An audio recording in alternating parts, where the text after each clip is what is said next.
What is going on, guys? It is Friday night, a little bit earlier than usual. Normally, you wouldn't see me until later, but that must mean that WWE is on tour again. Yes, indeed, they are overseas. Tonight was the first ever Smackdown, or I think TV show they've ever done, from Ireland. Smackdown was in Dublin tonight, so call it the luck of the Irish. You're getting an earlier stream tonight because I had my trusty VPN. So I got to watch SmackDown earlier this afternoon. And I wish I could sit here and tell you that it was some blowaway episode, but it really wasn't. But I'll tell you what was really cool, the hot crowd that they had there in Dublin.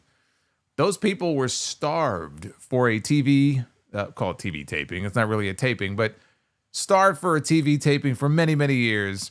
And tonight we had the return of John Cena. We did not see John Cena on the show last week. It's been a couple of weeks. But John Cena was promoted for the show tonight, and John Cena went face-to-face tonight with his opponent at Clash in Paris, which is coming up not this weekend, but the following weekend.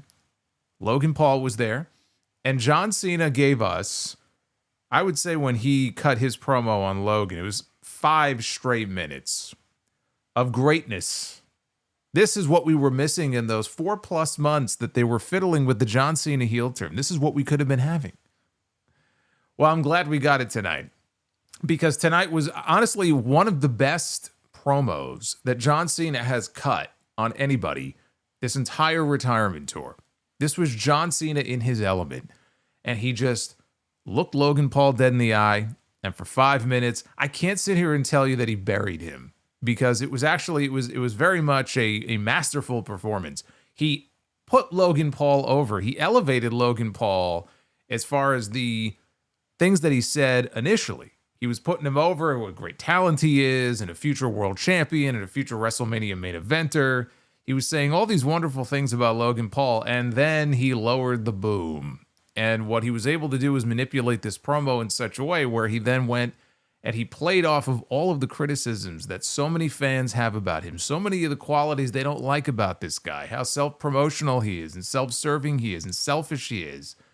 Despite all of his greatness inside the ring and what a great athlete he is, John Cena hit on all the key points, and I can tell you that a match that I was not necessarily looking forward to all that much, right? I knew it was going to be probably a good match, but I wasn't really looking all that forward to it at Clash in Paris.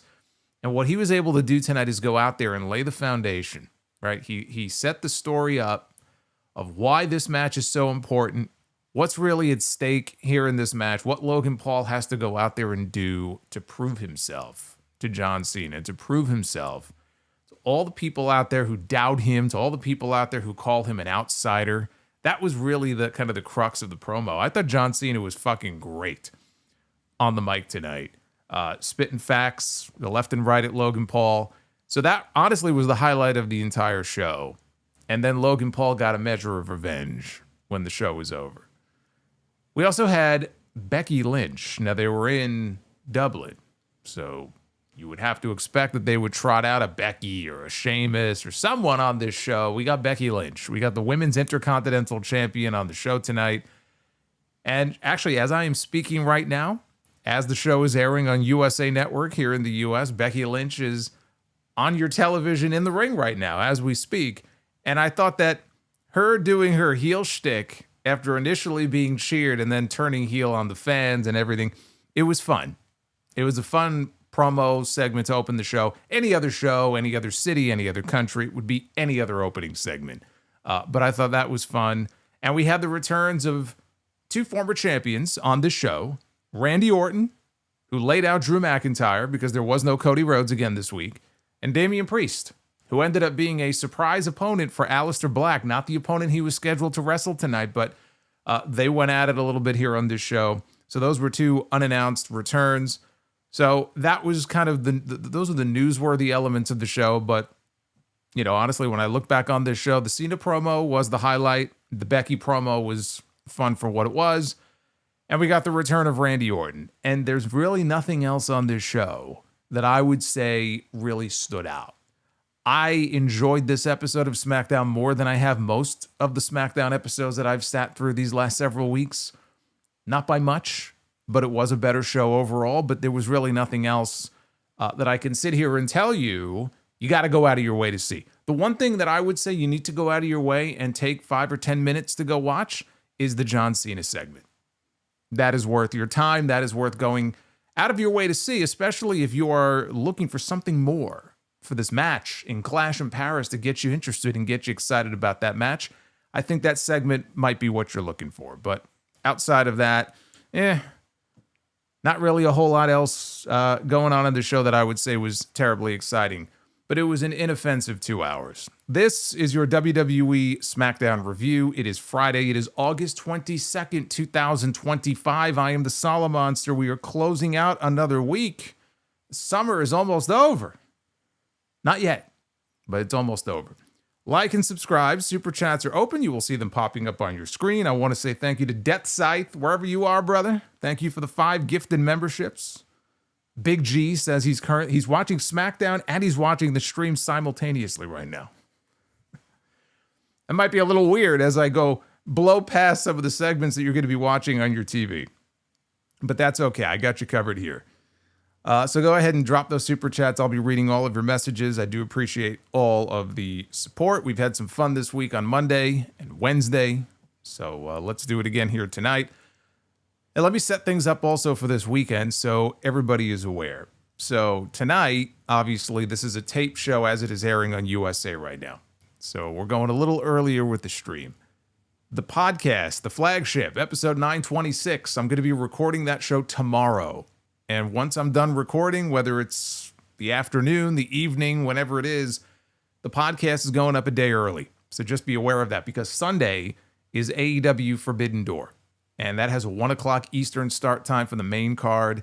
I'll be watching Forbidden Door.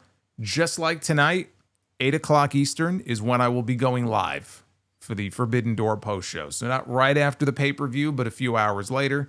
That's on Sunday. Monday, Raw is in Birmingham, England. And you don't need a VPN for this one. 3 o'clock Eastern time on Netflix. It's going to be airing earlier on Netflix wherever you are, or at least here in the US, I should say. So we'll be watching Raw earlier and going live again at 8 o'clock. That'll be on Monday night. I believe they're in Lyon. They're in Lyon, France for SmackDown next week. And then we have Clash in Paris next weekend. So this will be going on for a couple of weeks. So I just want you guys to be aware of the freaky schedule. It's only temporary. I don't mind these earlier shows. But yes, the main podcast will be dropping tomorrow, so just be aware of that. The other day, I covered this.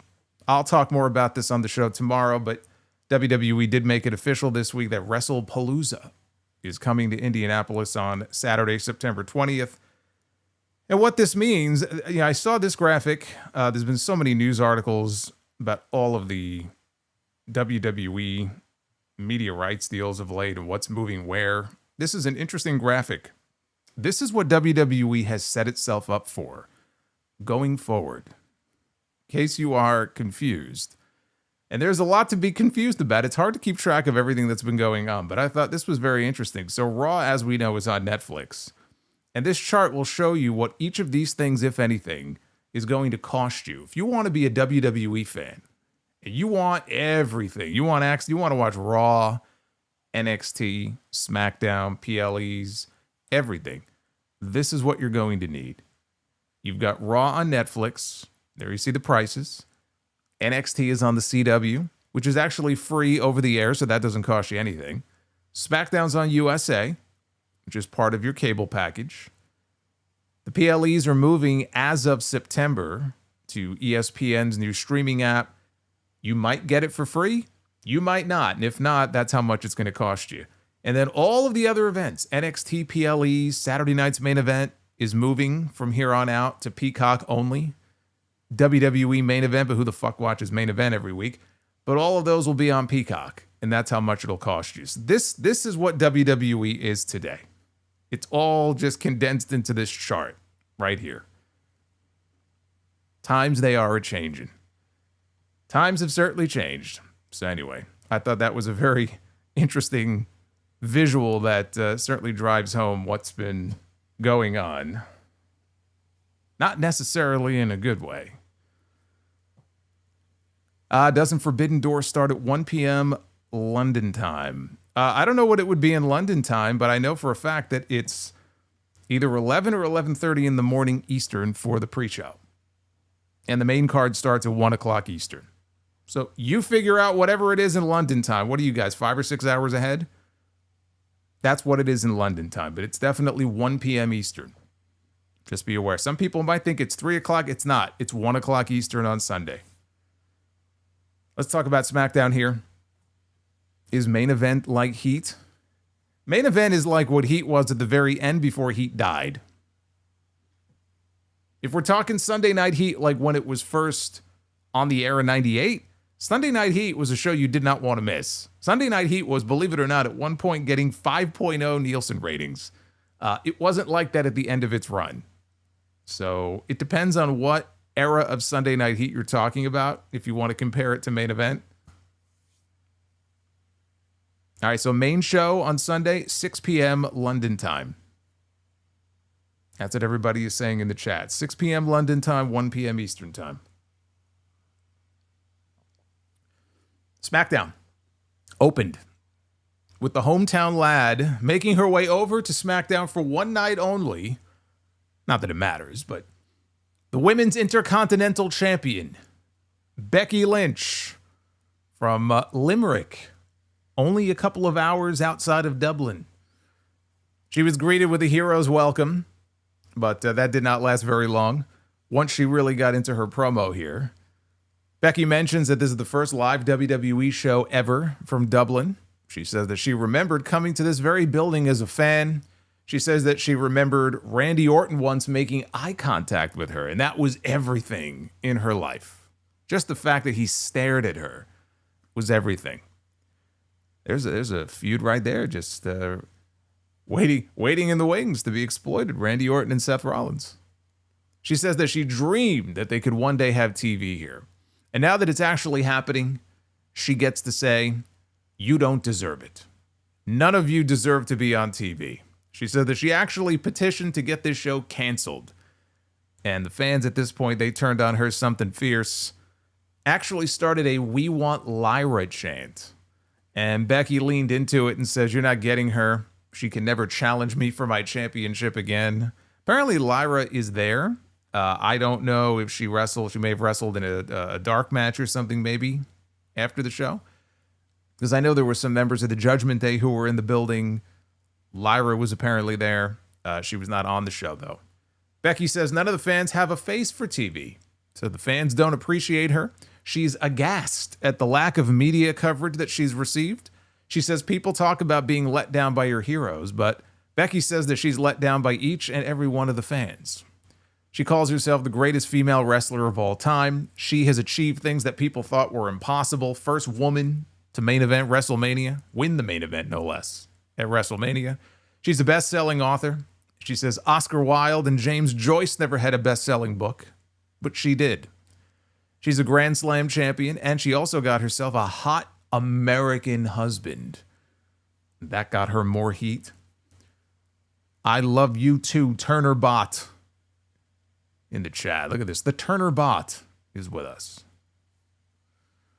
With that, the fans started chanting for CM Punk after she mentioned Seth Rollins.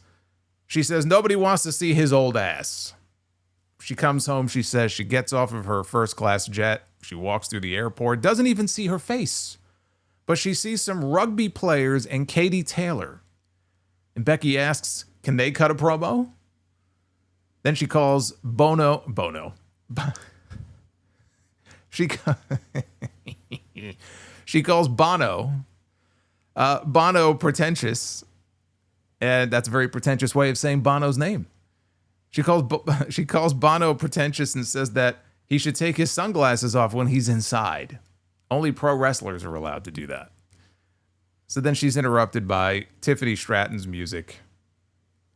She makes her way out to the ring. Tiffany asks how Becky can act that way towards the great people of Dublin. And she tells Becky that she's on the wrong show. Tiffany says everyone in Dublin knows what time it is.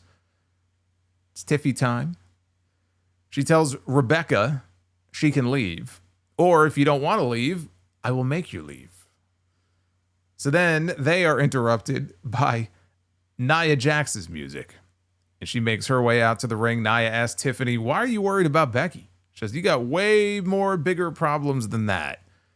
And they're standing right in front of you. And she throws a punch at Tiffany. Tiffany goes down. So now Nia's kicking the crap out of her. And Becky's looking at this and she just sort of shrugs her shoulders and is like, okay. Throws her belt down. She joins in. So now they're both putting the boots to Tiffany until Jade Cargill runs out to make the save. She puts down Nia with a bicycle kick, and Nia rolls out to the floor. Becky sneaking up behind Jade. Jade turns around. Becky backs up. Tiffany's back up now. She drop kicks Nia off the apron. And Becky then wisely exits. And with 4 women out there, gee, I wonder what's coming. Out comes Nick Aldis, who says he was excited to have Becky on the show, but then she had to get involved here. And so he just got off the phone with Adam Pearce. And he signed off on Becky actually wrestling tonight in the main event. Yet another week where Nick Aldis has no main event as the show goes on the air. But the main event tonight will be Becky Lynch and Nia Jax in a tag team match, taking on Tiffany Stratton and Jade Cargill. And that's your opening segment. The usual setup that we see almost every single week on this show, but the crowd made it fun. Because again, it's just the atmosphere was different than it normally is. These people are starved for a TV show and wanting to get their faces on TV and wanting to be a part of the show. And it was smart to send Becky out there to get them all riled up. So that made it more fun than it ordinarily would be. And Becky leaned into it, full bore. She started things by getting all of the cheers and soaking up all of the cheers.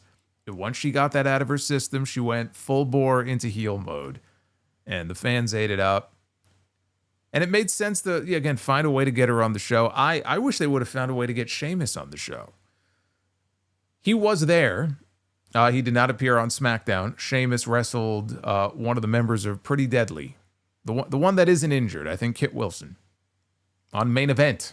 Aha, see? If you got Peacock, you can watch Main Event. You can watch Sheamus take on Kit Wilson. So, at least he got to be there. But it would have been nice to see him on the actual show. So the opening match, we had the Motor City Machine Guns taking on The Miz and Carmelo Hayes. Wade Barrett said the winners would advance to a #1 contenders match on next week's show for a shot at the WWE Tag Team titles.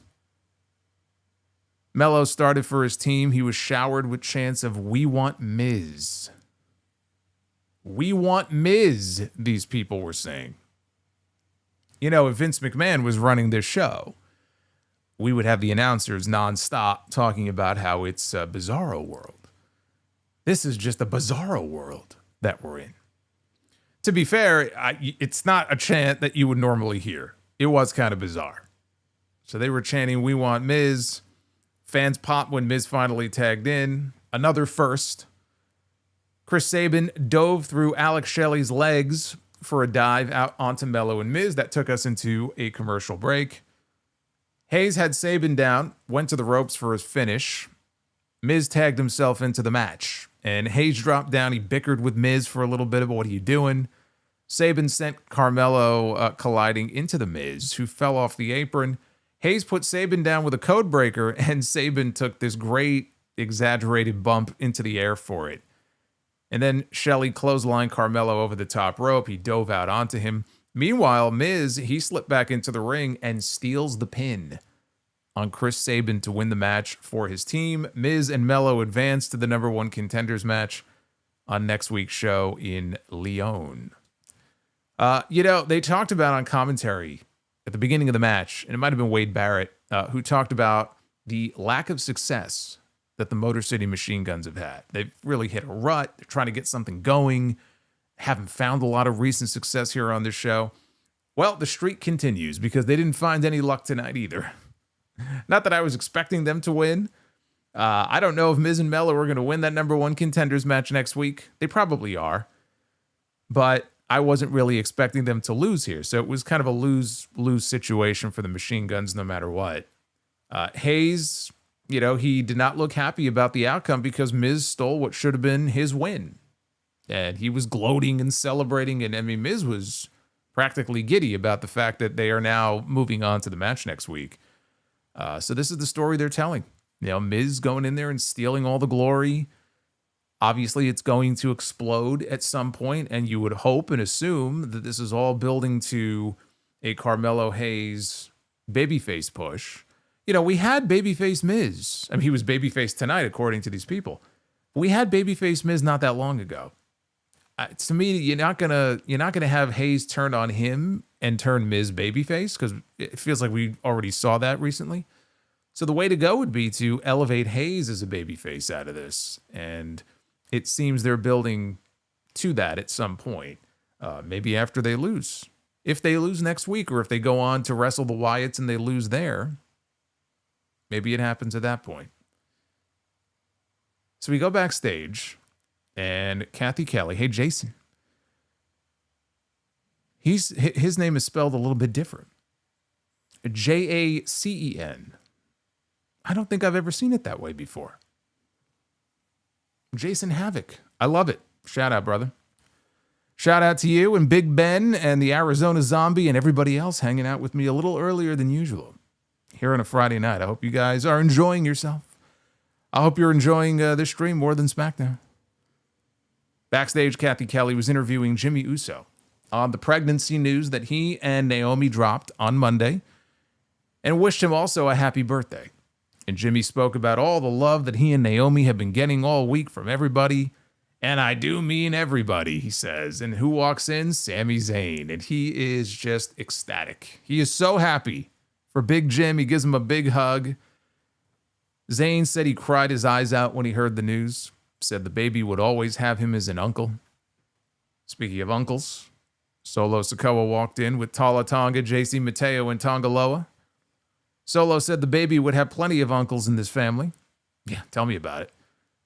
He also gave Jimmy the blessing of being able to name the baby after his favorite uncle, Solo.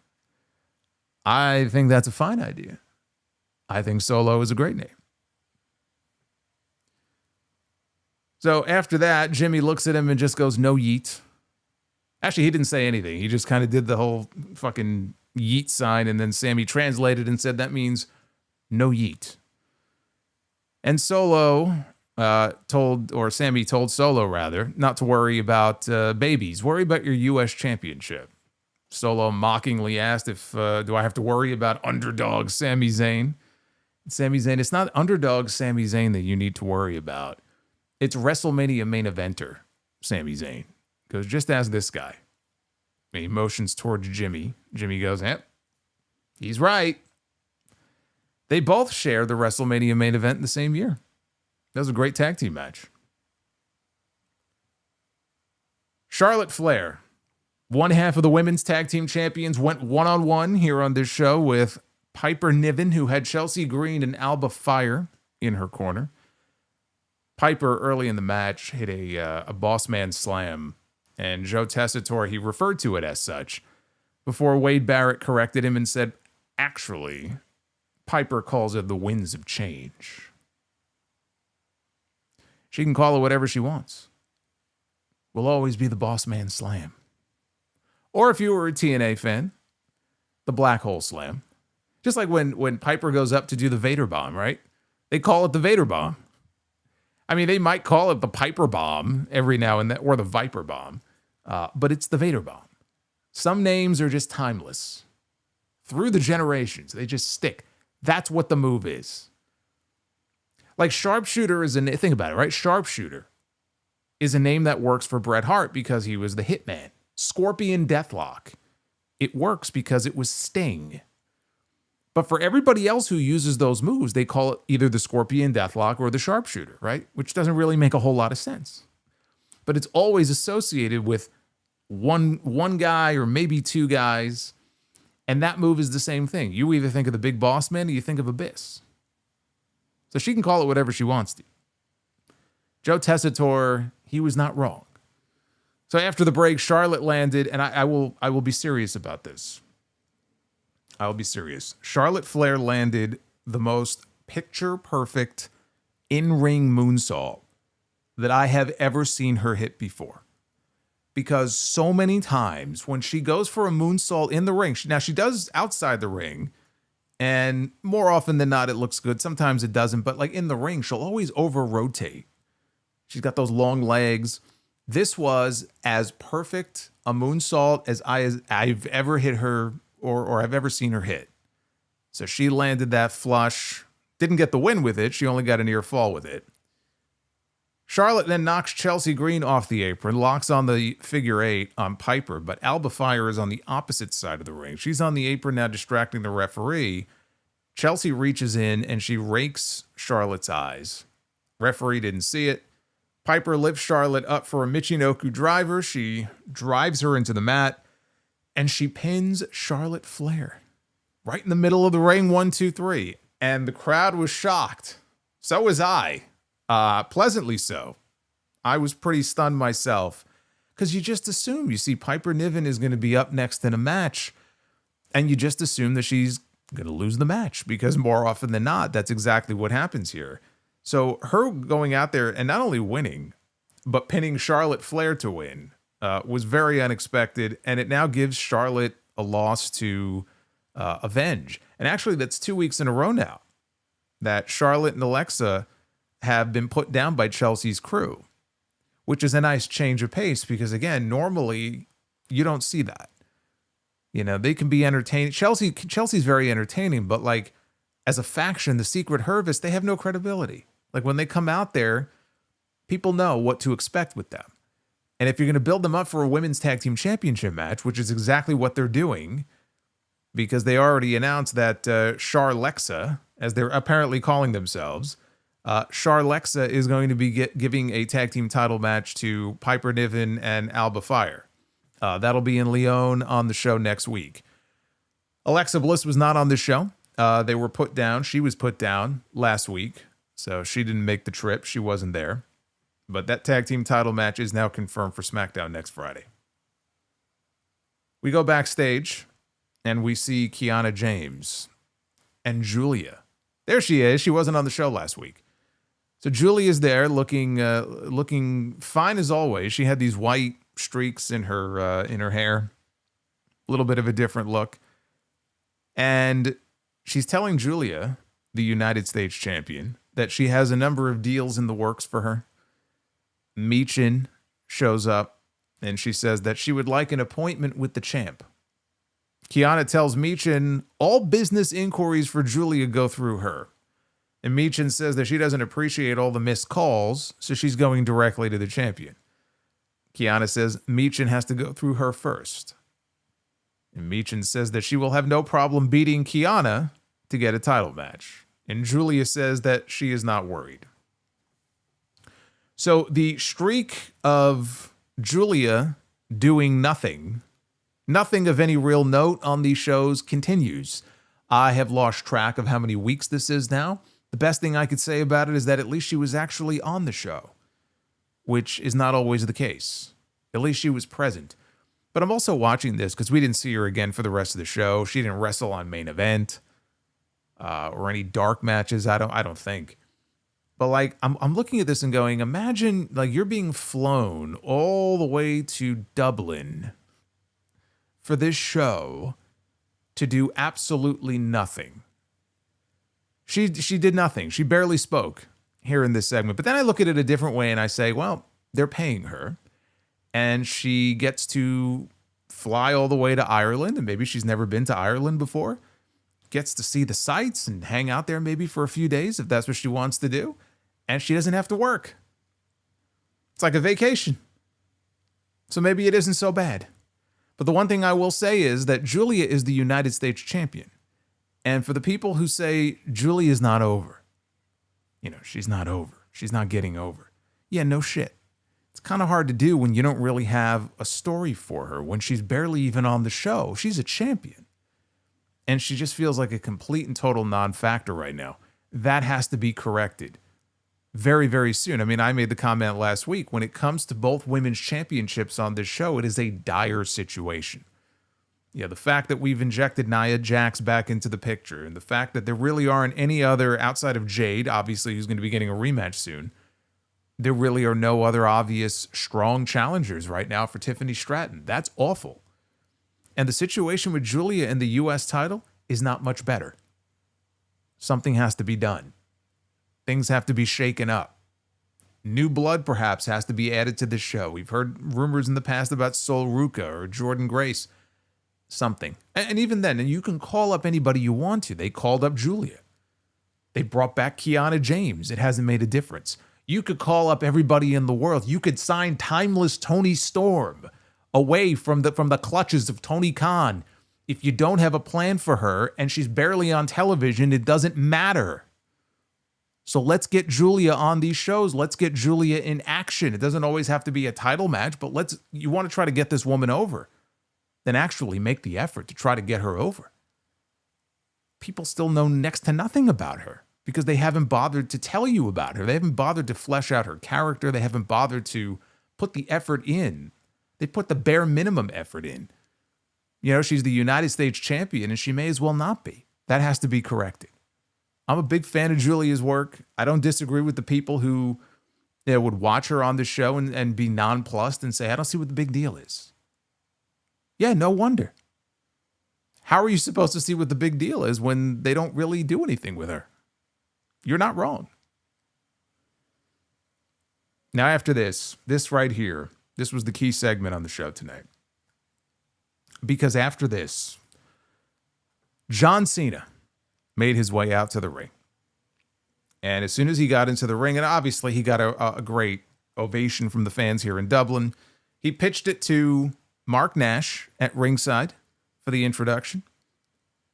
The greatest of all time, the Never Seen 17, for the last time ever here in Dublin. He is the last real champion. John Cena. Everybody cheers. I should mention this, by the way, being that they were in Dublin. I don't know how many of you actually watched the match. The Vault channel, the WWE Vault channel on YouTube yesterday, they put out a never-before-seen triple threat match. I am not aware of it being released on any video. I mean, maybe it was on a John Cena documentary DVD once upon a time as a bonus or something, but I don't think it's ever been released before. And it was from a WWE event in June of 2005 that was held in Dublin. It was a triple threat match for the WWE Championship. John Cena defending the title against Kurt Angle and JBL. And the special guest referee, Stone Cold Steve Austin. I'd never seen this before. It's like a 10-minute match. Pretty basic stuff, but very cool. Anytime I get to see something that I never saw before and that I did not know happened, that's what I like seeing on the Vault channel. That's what the Vault is very useful for. So that match is up right now if it's something that you are interested in seeing. Cool setting too. They were outdoors. Where were they? It was an outdoor arena. I think the RDS arena. I don't know if it's still there, but it's a cool venue seeing it outdoors like that. So we had John Cena in the ring, and before Cena could even get a word out, he's interrupted by Logan Paul's music. And Logan Paul makes his way out to the ring. He insults the Dublin fans. He says he's going to make it short with John, who he said at this point is more of an actor who happens to know how to wrestle. The fans wouldn't let him speak, and they were drowning him out with chants of "shut the fuck up," which he pointed out were being censored on TV, so nobody was going to hear it. It was very annoying. Multiple times here as he spoke, they chanted "shut the fuck up," and they kept muting the audio off and on, off and on.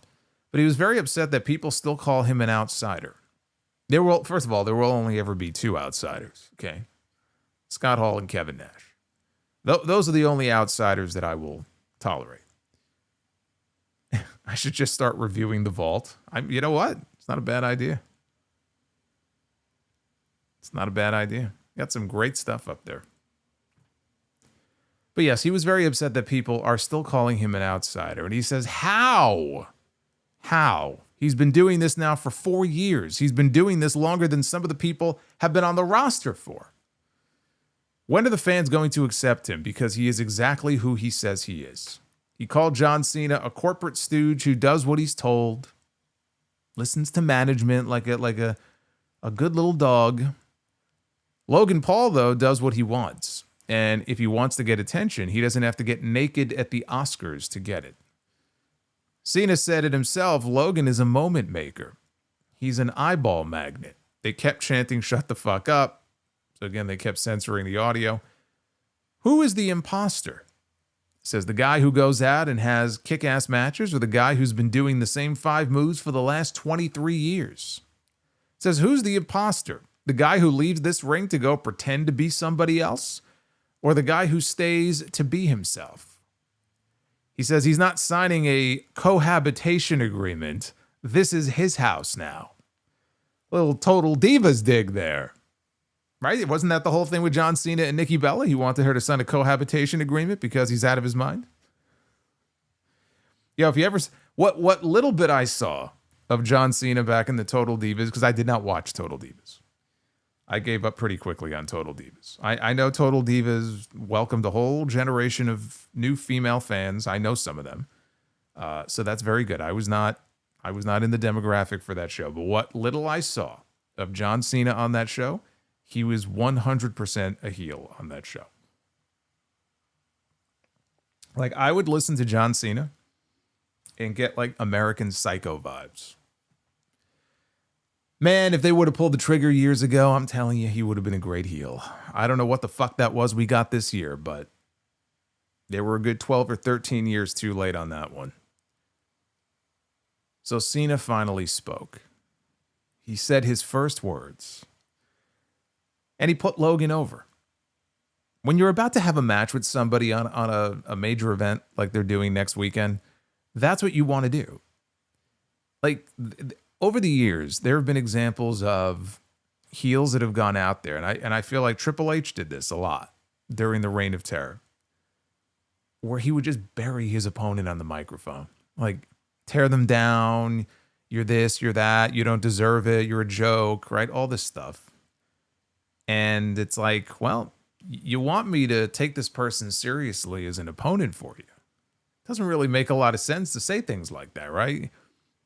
You don't deserve it, you suck. It's like, okay, if you go out there and beat the guy, well, if he sucks, who gives a shit, right? You said he sucks. Of course, you should beat him.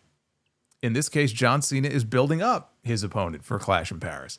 Because there are people who will look at this match and go, oh, man, you know, they're burning a John Cena match on Logan Paul. Who cares about Logan Paul? He's not a real wrestler. He's garbage. He's this and that. And so Cena here makes sure at the beginning of his promo to put this guy over. And he says that Logan Paul is a future WWE champion. Says Logan Paul is a future WrestleMania main eventer. These are things he believes to be true, and boy, they make him upset. Said for years, the fans have been calling Logan everything, but they've settled on this one term for him. And before he could say what that term was, the fans began chanting wanker, or he's a wanker. And Cena said, well, that's not the term he was thinking of, but the term actually that he keeps hearing is outsider. Cena said, he's not leaving, referring to Logan Paul because the fans are booing and insulting him. And he goes, guys, he's not leaving. He goes, we're stuck with him. Logan Paul is not an outsider. Logan Paul is a disappointment. Because they were so excited when he came here. Cena even sat with him on his podcast for hours. They opened their arms to him. And instead of respecting this house, what does he do? Cena went outside at this point. He left the ring. And he walked over. They have that Prime hydration station outside next to the announcers. He goes over there. And he says he uses them. He uses them as some branding opportunity to buy another Pokemon card. Or as he said, a Pokemon card.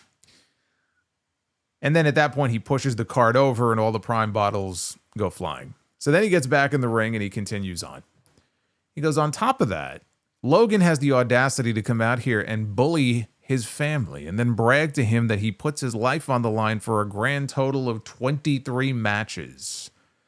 Wow. Wow, 23. He said that's an amazing number because he has given his heart and soul to this business for 23 years. You understand? And that's not just PLEs or TVs or pay-per-views. That's non-televised events here in Dublin for the people who give a damn. In 2010, he fought Sheamus here with no cameras. Says Logan was making Vine videos at the time with his brother. You see, Logan, you got all this potential, but that's the one difference between me and you. Every time he steps in this ring, whether he's got 100 moves, 5 moves, or just one move, all he does is ask one question. And his track record proves it. What can he give to the business? The reason the fans gave him, being Logan, a hard time is because he's slimy. It's what can I take from the business? It doesn't matter how fast you can run. It doesn't matter how high you can jump or how many viral videos that you can create. These people see through BS, and they know he's here for the wrong reasons. Logan Paul's not an outsider. He's a parasite. The truth is, he sucks everything he can out of this business. He has sucked opportunity away in his Cena's final moments of deserving superstars like Dom Mysterio, and AJ Styles, and Seth Rollins, and the Usos, and Jacob Fatu, just to name a few. And at that point, the fans began chanting loudly for AJ Styles. Cena says, see, they want those legendary matches, and the fans think he's wasting his time with Logan. He said Logan was lucky. He was first in line to ask for a match, and now he's got one. And at Clash in Paris, that is now the most important match of Logan's life. Logan knows a lot about hustle, but he knows nothing about loyalty or respect. And the one thing you'll learn is this is never your house. He goes, I learned the hard way. This is their world. And as far as cohabitation agreements, I read the news, homie. You got plenty of legal trouble. The only agreement we have is you better bring your A game to Paris. You understand that? Because your opponent is the greatest of all time. You really think in my final moments here, I'm just going to let you waltz into Paris with your drone behind you like some backflipping YouTuber selling salt water? You're in for a long night. Clash in Paris, you will either understand what it means to give yourself up to this business that I love, or I'm going to beat the ever-loving shite out of you. So at that point, Logan, he doesn't like what he's just been told, and he smacks Cena's hat off his head. And Cena restrains himself, and Logan gives him a one-arm shove. And Cena's holding back, and then finally Logan shoves him with both hands. And then he tries to take a shot at Cena, and Cena ducks it, scoops him up for an attitude adjustment, and down goes Logan Paul. And that is how John Cena left. He left with Logan Paul laying flat on his back in the middle of the ring. This was one hell of a fucking promo from John Cena. Like, even his delivery at certain points of the promo where he kind of got more serious and he was right up in Logan's face.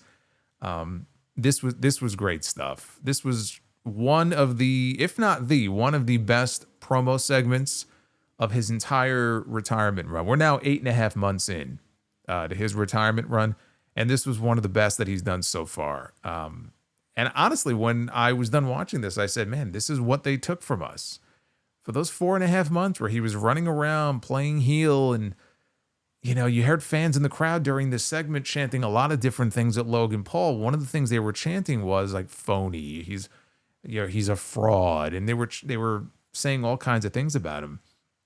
And that's kind of how I felt about John Cena on a lot of those weeks where he would come out there and be cutting these repetitive promos on the fans that didn't really have a lot of substance behind it. I'm like, he's not being genuine. I don't believe him. I don't believe that he is genuinely angry and upset at the fans, but this is the approach that they decided to take for this heel turn. And that's a big part of why it didn't work. It just felt like he was going out there every week, yes, on a television show where people play characters, but it felt like he's on a television show playing a part. There was nothing genuine about it. It felt phony. For me anyway, that's a big part of why that just didn't work. Now when he's out here doing this, I mean, there are times where John Cena will go a little over the top and he gets a little too goofy or he gets a little too sentimental and it's all mushy and shit. But you know what? when you see him in a segment like this and he's saying all these things that he was saying, that is genuine John Cena that you see on TV. Again, there was a window many, many years ago where I think he would have made a tremendous heel. Back when he was still full-time and, back when he would have really, if that's the approach they wanted to take with it, he would have had all the reasons in the world to go after the fans. But that's a lifetime ago. I mean, it's like a whole generation ago. This is the John Cena that we should have been getting. If that was the approach they were going to take with that heel turn and the way it all fell apart, no Rock and everything else, then it never should have happened in the first place, right? Hindsight being what it is. Now he's only got a handful of appearances left. And he's throwing out all these names here. And one of the names, and I will point out to you, one of the names that he threw out here was AJ Styles. And you heard the AJ Styles chants from those fans in Dublin. And AJ wasn't on the show. But I noticed that right away. And I was like, man, that's one of those matches that I wish we could get one more time. I honestly don't know that we're going to get it. I hope that WWE was listening. And at some point between now and the end of the year, I guess December 13th, it's been confirmed now is going to be his final match. We need one more Cena Styles match before all is said and done. Again, I don't know if it's going to happen, but man,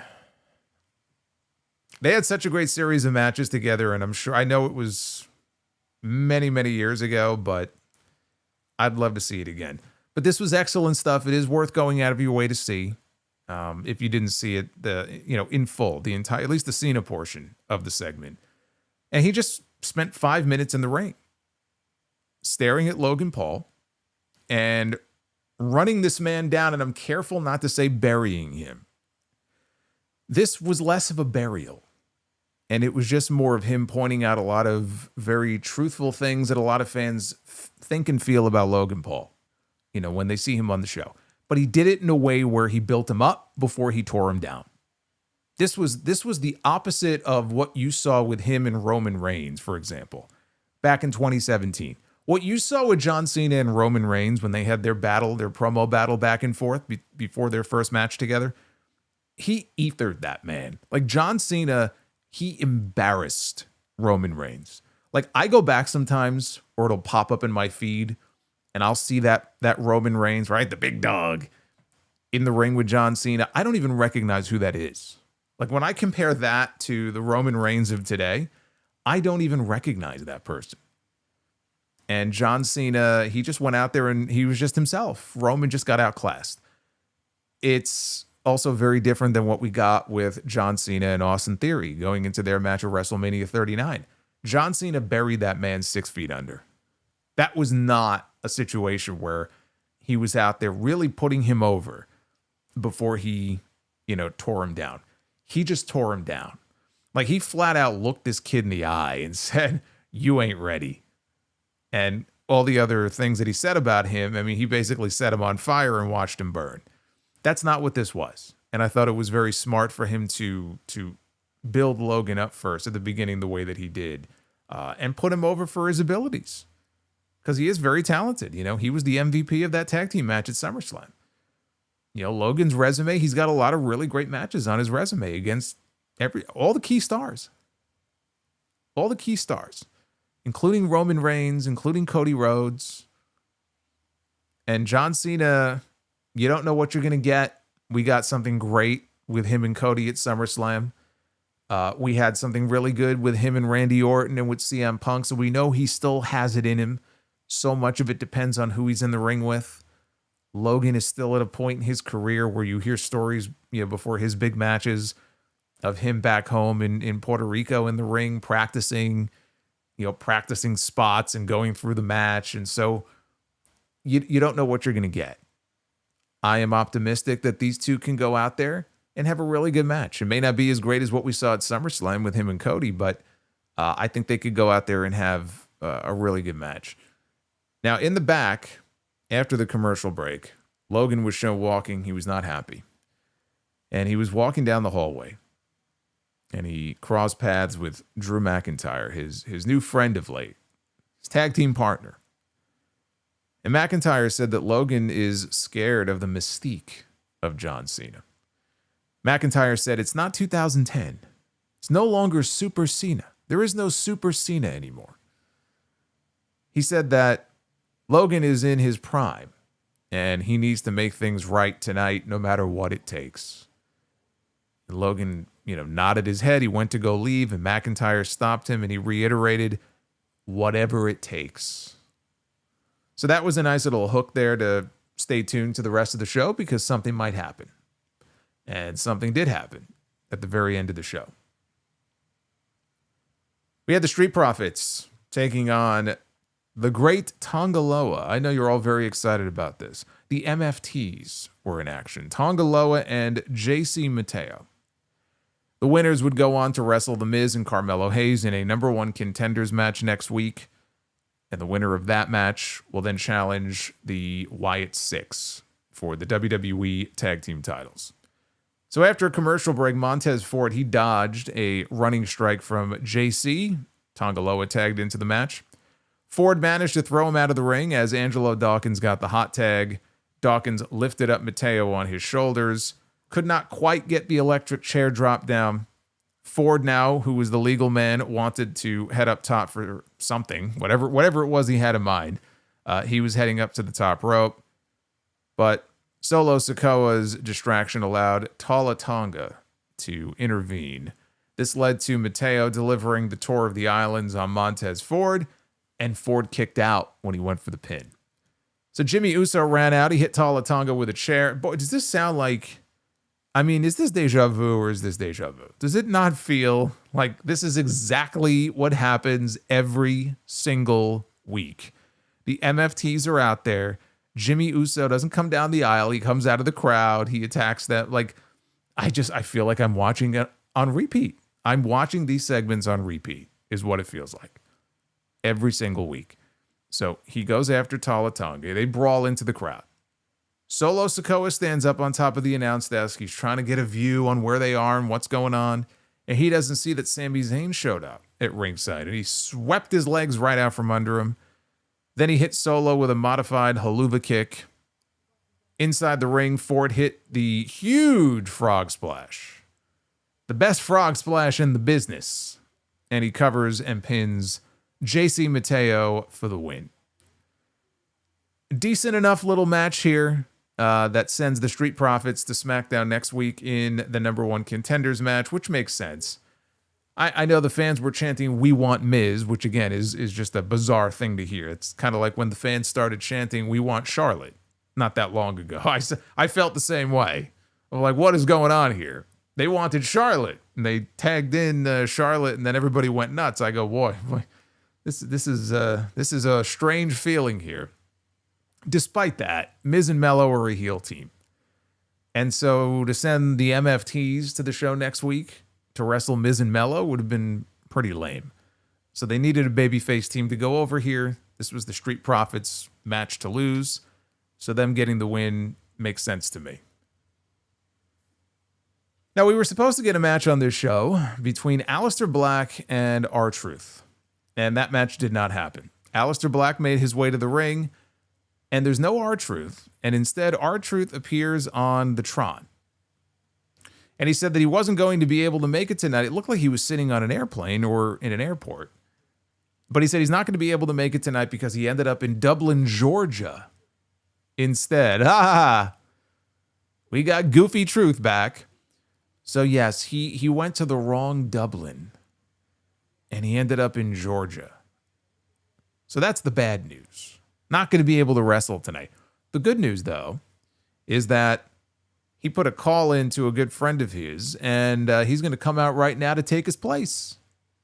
And out comes Damian Priest, who was looking for revenge after getting his jaw broken by Black 3 weeks ago. So they brawled briefly until referees ran out and security geeks ran in to break them up. They had a hell of a time keeping them apart, but they did manage to separate them. And that was it. That was all we got. Now, after this, as Joe Tessitore was sitting at ringside with Wade Barrett, Joe was giving us an update on the medical condition of the WWE champion, Cody Rhodes. which he could not provide us with last week because he just didn't have one. So 1 week later now, he's going to give us an update on the WWE champion. And the medical update is that they still had no medical update, which is pretty fucking ridiculous if you think about it. Like, what is so secretive about his condition? Hey, Zachary Black, shout out to Zach for the $20 super chat drop. The glorious drop. Thank you, Zachary. But seriously, like, they're treating Cody Rhodes like Hulk Hogan in the last 2 months that he was alive in the hospital where nobody can get any medical updates on him. We're going to have to rely on Bubba the Love Sponge to start giving us medical updates on Cody Rhodes on his radio show. Why is it so difficult to get medical updates on the WWE champion? I don't know. Drew McIntyre would like to know because McIntyre came out from the crowd and he's looking around the announce desk and I don't know what he's looking for. He's looking for Cody. And he sees their papers, the announcer's papers on the desk, and maybe he just assumes that there's some sort of medical update in the papers. So he grabs the papers and he goes to stand up on the announce desk, and he ends up throwing the papers down, takes the mic, and he goes, I'll give you all an official update on Cody Rhodes. Cody Rhodes is a little bitch. Big cheer from the fans here in Dublin. But he's giving Cody a gift. He's giving Cody the gift of more time. So hold that title tight, kick the wife out of bed, and sleep with it because inevitably you're going to have to fight Drew McIntyre. One of the few people, he says, to have pinned Cody Rhodes in WWE, and the next time he pins him, he's taking that title. And again, the fans cheer. McIntyre asked the crowd to guess how many people backstage have chastised him or told him off for what he did when he attacked Cody Rhodes a few weeks ago. He said that the number was 0 because they all want Cody's spot. McIntyre said Cody had no friends left. And as he continued to talk, we see in the background, just snuck up behind him in the ring, is Randy Orton. Might be Cody's only friend left. And he's waiting and he's stalking, and then McIntyre turns around and he eats an RKO out of nowhere. And everybody loses their minds because they were not expecting to see Randy Orton on the show. He was not advertised, and we haven't seen him in many, many weeks. Now, they didn't make any official announcements. That, to me, feels like a Clash in Paris match.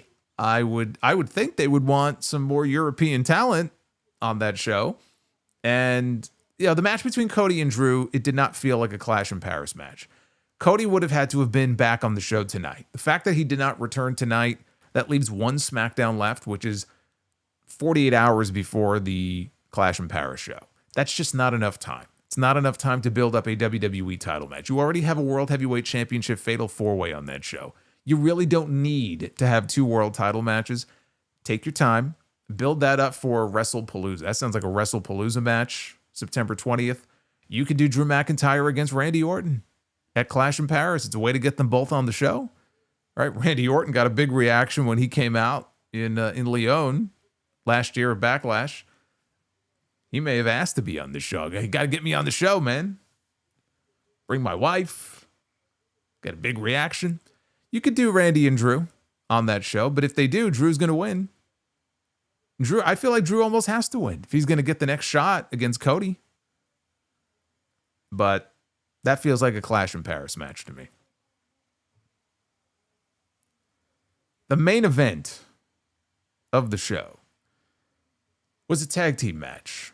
It was Becky Lynch and Nia Jax against Tiffany Stratton and Jade Cargill.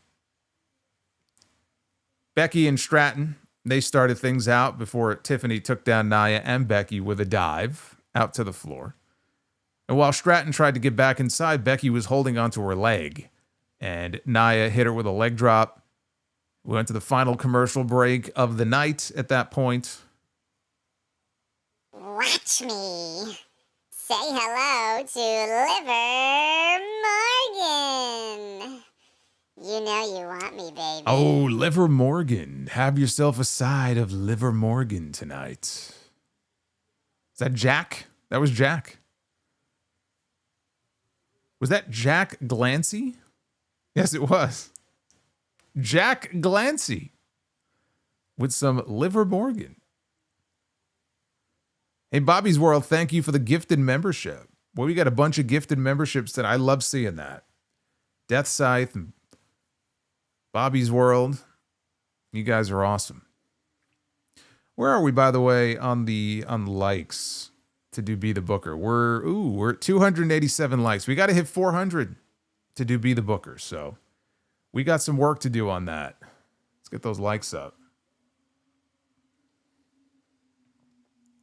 Got to do Be the Booker. Come on, guys. Got to make that happen.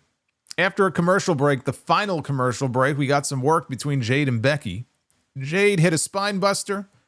Becky tried to go up top. She got caught, though, and Jade hit her with a fallaway slam, then kipped up. Then Becky ate a tilt-a-whirl sit-out powerbomb. Becky managed to kick out at 2. Nia got the tag as she snuck up on Jade while Becky ran off. Jade avoided the Annihilator. She slipped underneath Nia, hit a powerbomb instead. Stratton tagged in, hit the prettiest moonsault ever on Nia, but before she did, Jade had tagged herself in again. And so Jade followed with a frog splash and the win for her team. This wasn't really much of a match here. We'll talk more about that in a second. But that was your main event.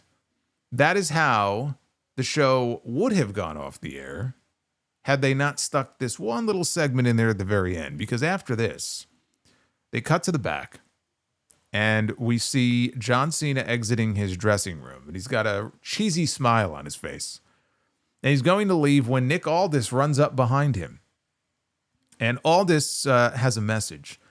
He says, I just got off the phone with Brock Lesnar. And before he could deliver the news, whatever this news was, to John Cena, Logan Paul flew in with a knockout shot. A right hand that missed by 6 inches. But down goes Cena as Logan screams, I'll see you in Paris. And he runs off. And Aldis goes back to check on John Cena. And Cena's just laying on the ground. He's all loopy. And that is how they went off the show. Or went off the air with the show, I should say. That is how SmackDown ended. As far as the women's tag team main event, one of the issues I had with this show here, again, the Cena promo was the highlight of the night. I thought the opening promo with Becky and the heel work that she was doing was also, pretty fun. And we got the surprise return with Randy Orton, right? Dropping McIntyre with an RKO. Outside of that, it was just a show where nothing else really stood out. And one of the issues, especially in the latter part of the show, the matches just felt rushed. Like, I don't know. I'm going to assume that was always the plan, what they did with Aleister Black and Damian Priest.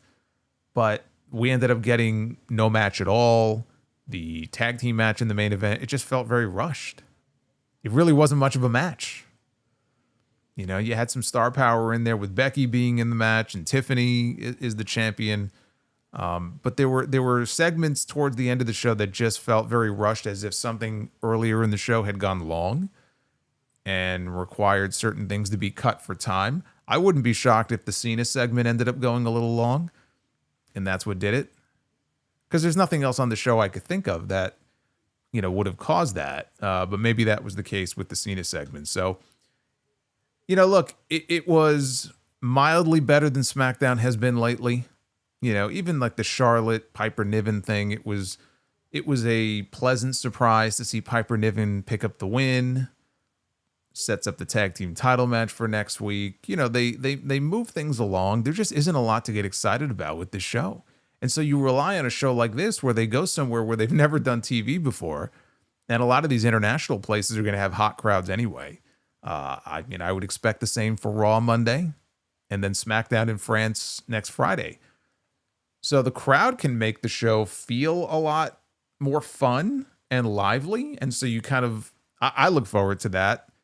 But you still need the substance there. Like, what is actually going on the show that's pulling you in and drawing you in and making SmackDown a must-see show? The answer is nothing. There is nothing like that. So I love the Cena promo, but my God, there's nothing on this show right now that just grabs you and makes you go, man, SmackDown's on fire right now, because SmackDown in the past has gone through these stretches where they have been on fire and the shows are just, kicking ass. And it's like, man, SmackDown's kicking Raw's ass. And then maybe it swings the other way and it's like Raw's kicking SmackDown's ass. Raw and SmackDown are not kicking anybody's ass right now. Neither show, honestly. is giving you a whole hell of a lot of reasons to tune in live every single week and get excited about it. SmackDown has been horrendous for weeks. So this was a step up from those horrendous shows, but it's still missing something. And it doesn't help that there are names who are still missing, and they're building a big story around a guy who we haven't even seen since SummerSlam. Yeah, that stuff doesn't help. But SmackDown is still missing that ingredient, to make it must see again, where you want to tune in because those 2 hours are going to be, 2 hours where you feel like you didn't waste your time watching it. And SmackDown just isn't delivering the goods these days. But that Cena promo is a segment that you should absolutely go out of your way to see. That may have been his best work on the mic since coming back. Now, I didn't put a poll up for the show. Didn't really make sense to me. I could have put one up in the chat, I guess, but it just didn't make sense to put one up on Twitter when so many people hadn't seen the show yet. But I have not checked the final results. This was a poll I put up on Wednesday in lieu of a Dynamite poll. So after the news came out about WrestlePalooza, which is going to be going head-to-head with AEW All Out, I put a poll up asking people on X, which show, if any, which show will you plan on watching live? I know we don't know the full cards yet, but just at this moment, which show do you think you'll be watching live? WrestlePalooza or All Out? Let's take a look at the final results of this poll.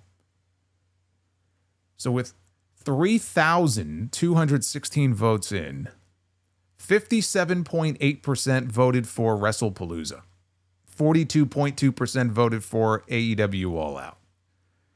And maybe I'll throw another one up there in a few weeks once these cards get fleshed out a little bit more, and we'll see how that might change. So WrestlePalooza, the easy winner here. I wouldn't call this a landslide. They're not running away with it. But 58-42.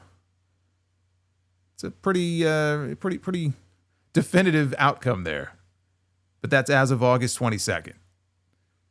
I'll put the poll up on September 15th maybe, and we'll see if the results are any different at that point. Look at Richie Rich over here dropping all this my. money on me. Hey, I just want you to know, I think you Look rock. at this. I don't mean The Rock, A-Rock, you rock. And I just wanted you to know that. That's my boy Boots coming in with a $100 super chat bomb. Hey Boots, how you doing, man? Good to hear from you. I always love it when Boots drops a bomb. It's always a good night when he does that.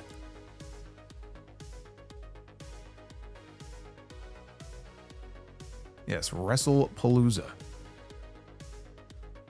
What a name. Goes back many years. What a name.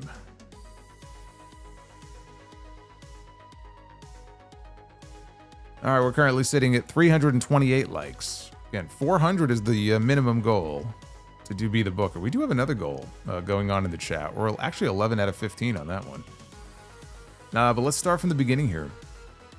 And then we'll catch up to what you see on screen. Because, I don't know, these early ones, man, they don't pop up on the list here. Death Scythe. Starting us out. Says, I rewatched the six-pack challenge for the vacant WWF title at Unforgiven 99, and what a mistake it was putting the British Bulldog in the match to replace the Undertaker instead of Test, considering he was over during the summer. Yeah, the British Bulldog had no business being in that match. Yeah, it's sad, but I kind of look at the Bulldog's return in 99 the way I look at Randy Savage's late run in WCW, where I try to actively forget it because I just look back at it and I get sad watching it, because they were both so far past their prime and their bodies were just so ravaged at that point. And Bulldog had a lot of drug issues. Savage had a lot of drug issues in a different kind of way. Just look at him. But yeah, I was not a fan of that Bulldog run. I was. But you know what? He took the losing fall in that match. Maybe that's why he ended up in that match. Tommy Tommy Colella with the $20 super chat says, I was excited about Madden coming out. I got it downloaded on my PS5. First song they played was Fiend. Oh, God. Fiend. I thought the nightmare of Mania 41 returned. I turned it off and I have not played. Why do I deserve torture like this? Why do any of us? Why do any of us deserve torture like that? Nobody should be subjected to that. I'm very sorry, Tommy. Denim jeans bulldog. Yeah, he was wrestling in tight jeans during that run. He had a hardcore title run, I think, during that period, right? And then he wrestled The Rock, and he got rock bottomed onto a pile of literal dog shit. Yeah, I think the less said about that run for the Bulldog, the better. Victor, when will WWE do one-on-one with Rhea and Bianca? Not soon enough for me. That's a WrestleMania match one day. I got my eye towards Rhea and Stephanie at WrestleMania in Vegas next year, but Rhea and Bianca has to be done one-on-one. As great as that triple threat was this year, I need a one-on-one match between them. We will get it at some point, and I think it should be a WrestleMania match. I just don't know if it's next year's WrestleMania or the WrestleMania after that. Joseph Stewart. Buy or sell Gary Busey as the bad guy in Lethal Weapon or Gary Busey as the bad guy in Under Siege. I liked him in both. I got to go Lethal Weapon, though.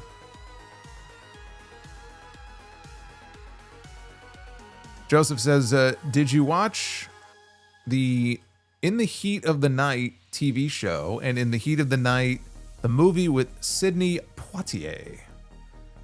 Believe it or not, I did not. I didn't see the movie or the TV show. TV show had, oh God, who played Archie Bunker?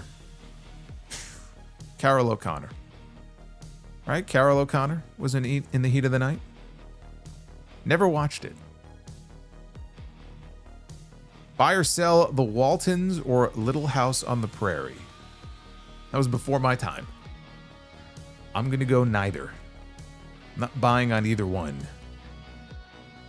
Death Scythe. Also, what was your first Mario and Sonic games? Mine was Super Mario 64 and Sonic Adventure. I'm really dating myself here. My first was the original Super Mario Brothers. The first one. The one with the different levels, and you got to climb the ladder and go up, and then Sonic was the first one, the first Sonic the Hedgehog. Sonic the Hedgehog rocked, man. Sonic was awesome. Still is. That was from Death Scythe. Joseph says, buy or sell Andy Griffith as Andy Taylor or Andy Griffith as Ben Matlock? This is an easy one for me. It's Andy Griffith as Ben Matlock. Easily. Like, no question. It's Matlock. Also, do you remember the TV show Silk Stockings? Of course. Many times I would be watching Raw, and then Silk Stockings would go on, and the theme song to Silk Stockings was great. It's actually a great song. Joseph says, when Sid turned on Shawn, was it originally supposed to be Sid turning babyface and not Shawn Michaels? No. It was designed exactly the way that it was intended. Also, if Austin versus Brett had happened at WrestleMania 14, do you think Austin versus Shawn Michaels would have happened at WrestleMania 15 the next year? I have no idea, because so much of it was dependent on Shawn's physical condition.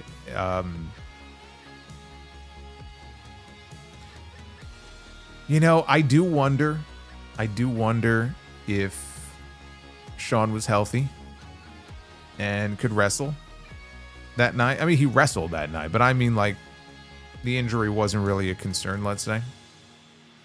And Brett was still around. I think Brett was definitely in a position where I think he would have dropped the title to Austin and finally put Austin over, which he never did. I mean, you know what? I take that back. He put Austin over without Austin ever actually beating him in a match. what Bret did for Austin, even though Austin never got to pin Bret Hart, you know, one-on-one, which I think would have eventually happened if Bret stuck around. As important as that would have been, Bret did far more for him and put him over in a different kind of way that I think was far more impactful to his career. So I had to just qualify that answer. Because to say that Bret Hart never put over Steve Austin is just such a demonstrably false statement. People just think about putting people over in terms of wins and losses, and that's just not true. I actually think that we might have gotten the what I guess would have been the first ever triple threat match on a WWE pay-per-view.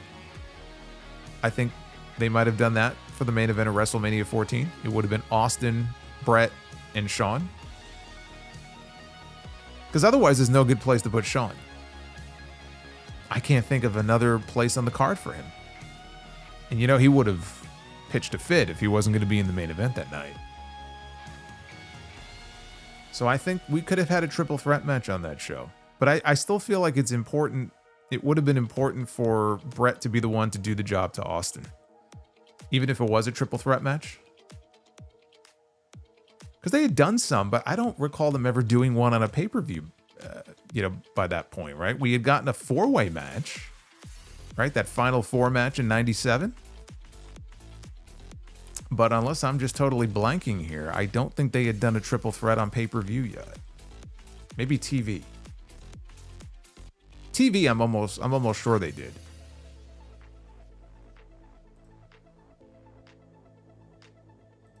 Oh, we got a Holiday 197. Says, and now we're finally caught up with this list here.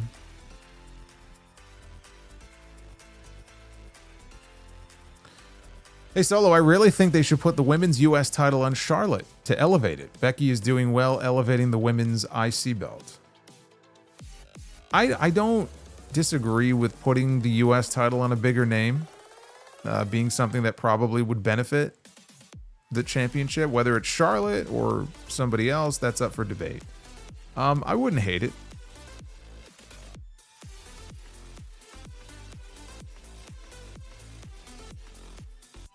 Quizzical one. What did Ice Cube say to the baby seal? We be clubbin'. Happy Friday, Solo. ExpressVPN.com/Solomonster. I love Quiz. Always looking out for the show, man. Telling you, if you've been holding out on a VPN, now's a good time to get in on the fun. That's how I watched the show today. Chris Lloyd, I lost 11 pounds in 3 days. Couldn't eat or sleep. Went to the ER. I weighed 122. Say his name and he appears. Oh my God. I believe in the monster. I believe in the monster. Look who it Every is. London, in London, in Paris, in Tokyo, America, Scotland, and Canada, and Mexico. They say, I believe in the monster. I believe in the monster. It is Natasha with a $150 bomb. We go from the Boots bomb to the Natasha bomb. 150 out of nowhere. Holy shit. I gotta read her message. I gotta jump ahead here and read her message.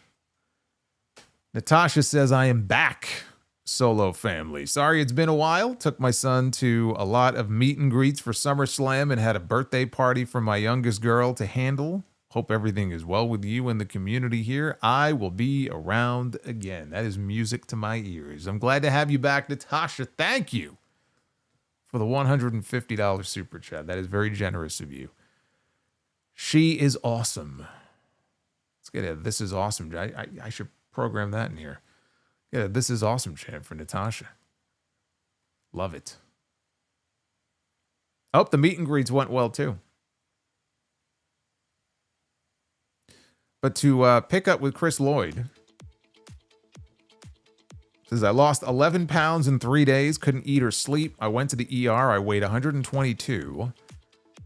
Going on a nutrition program, going to be a journey to get my weight back. I don't know what precipitated this. Sounds serious, but I hope you're doing better, and I wish you all the best on your journey. Yeah, 122. I mean, 11 pounds in 3 days, that's not good. So hopefully you get the weight back up, and whatever caused this hopefully is behind you. But thank you, Chris.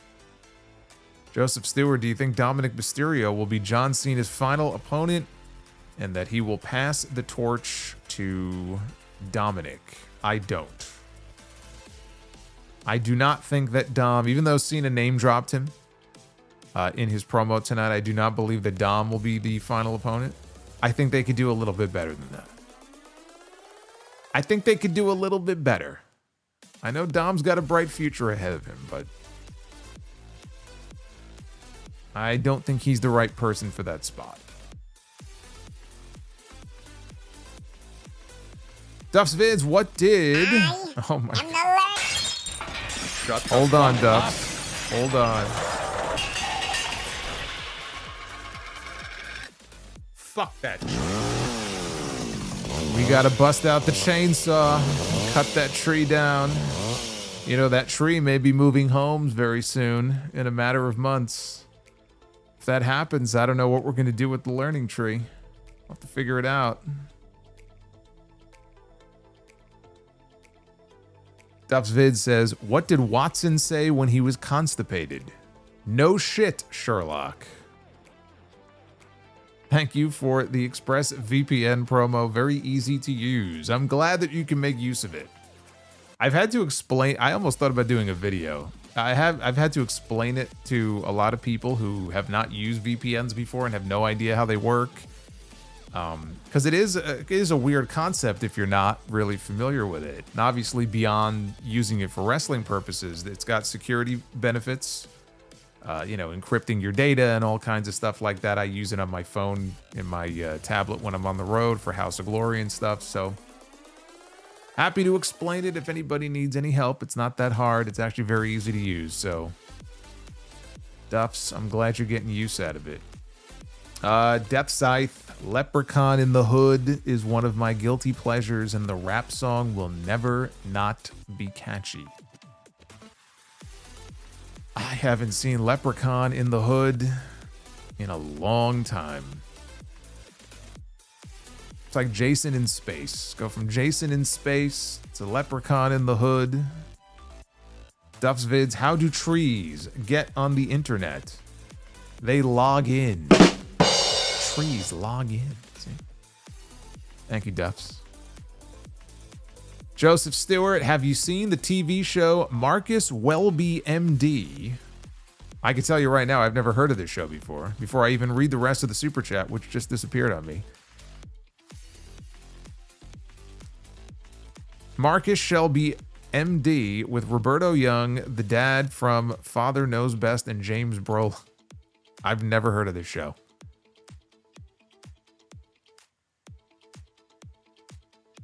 I've never heard of the show.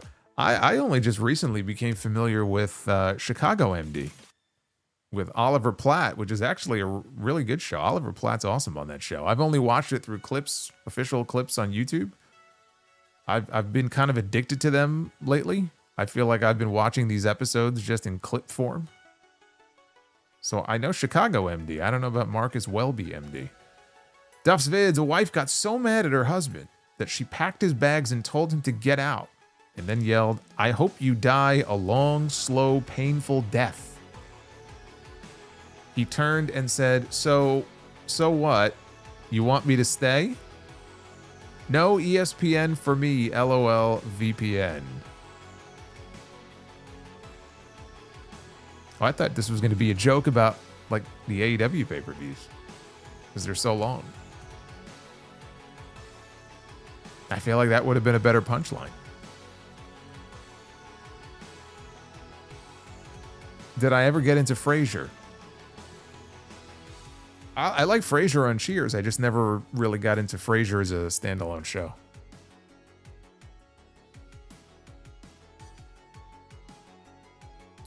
But he was great on Cheers.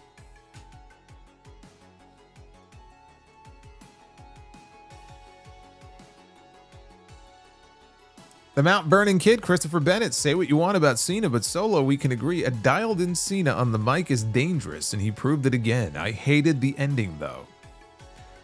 Well, they had to put some heat back on Logan, because Cena's not losing to Logan Paul. I know they have one more SmackDown left. You know, but if Cena would have just kind of put him in his place the way he did tonight, and then he goes on and just beats him at Clash in Paris, like he had to do something to try to get some of his heat back. So I didn't mind what they did.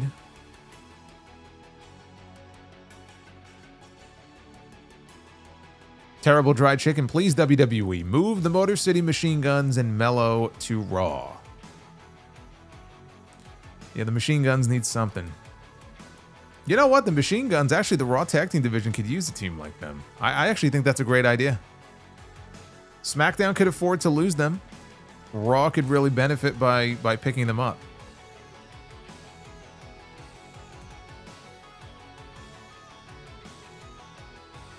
Holiday 197, not a fan of them booking Carmelo like a chump, with him accepting Miz taking the spotlight. It makes his character look foolish with the face turn. Well, I mean, he's not really just accepting it. He looks aggravated every time it happens. That's kind of the point of the story that they're trying to tell, and it's going to just all boil over at some point.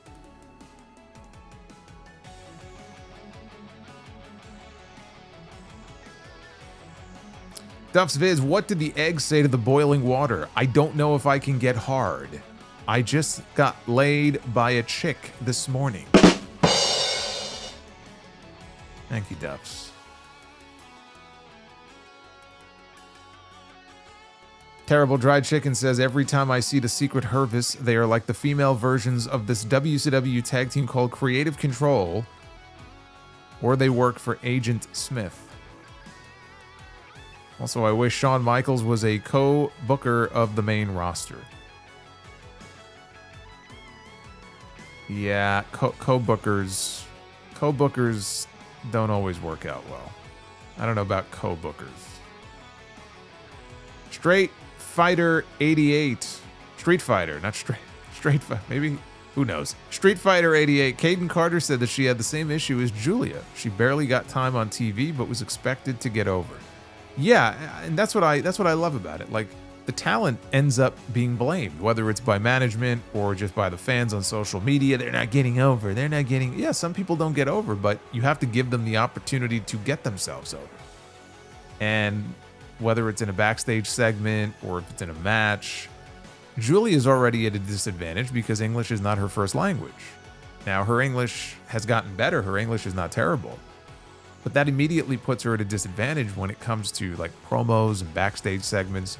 The way to get her over is to get her in the ring. And they're just not doing that. And that's not on her. You know, that's on Triple H. It's on Triple H and Road Dogg and whoever else is responsible for writing on Fridays.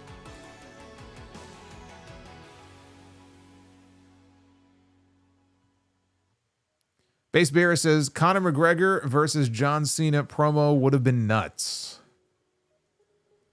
Yeah, I don't really have any great desire to see Conor McGregor on my TV. Dublin or not.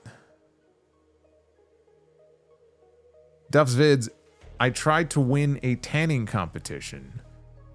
I only got bronze. Bronze Breaker. Zachary Black, Mr. Monster. Much to be said, and I love Stephanie Vicaire and the rest of the massively talented women's division. Just how can you or I continue to watch this product after Brock returned? Well, Brock returned one night. We haven't seen him since. Do we even know if he's officially back? Brock was inevitably going to come back at some point. It was just a matter of when. It happened a lot sooner than I thought it would, in all honesty. But I can't say that I was shocked that they would bring him back. Now, Brock is going to come back, and Brock is going to be part-time, and we're barely going to see him. He'll be in for a match here and there.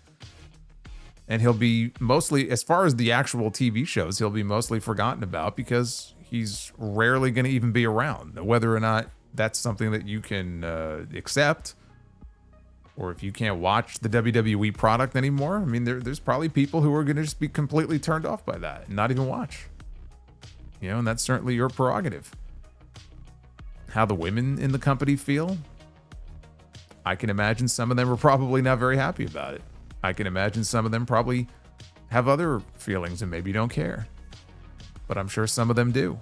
And they're going to show up and go to work because that's their job. You know, I don't see anybody there quitting in protest. You know, the fans are going to have to make the decisions that they feel they need to make about whether or not they want to continue to watch the product for a variety of different reasons, not just Brock Lesnar. You know, that's an individual decision.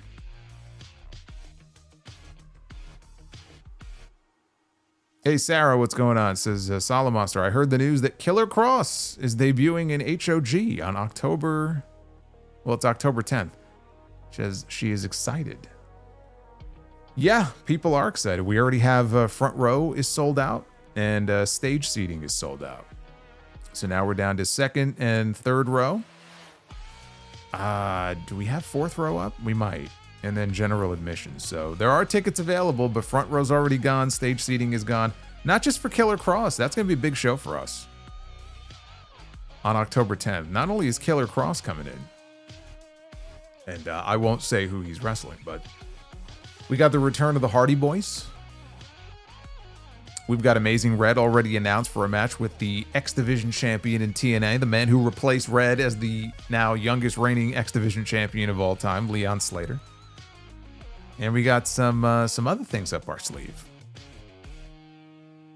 So October 10th is going to be a fun night at the NYC Arena.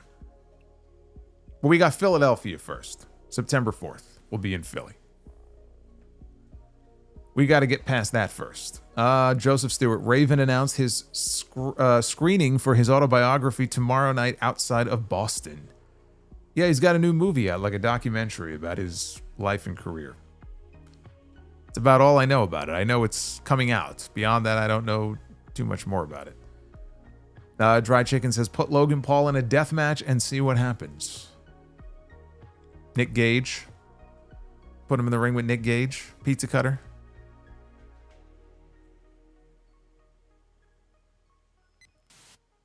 Terrible Dry Chicken, thank you again. I don't think that's going to happen, but you never know. Duff's Vids. My dad told me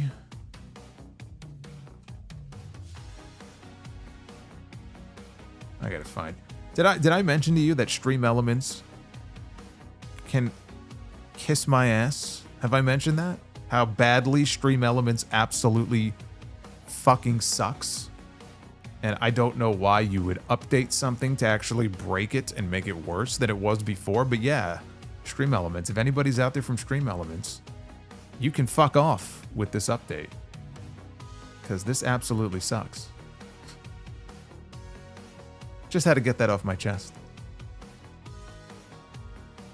Duff's Vids. My dad told me that he got his first job at 16 and that he had 100 people under him. I asked, did you work at a corporation? He said, no, I was 16 years old. I mowed grass at a cemetery.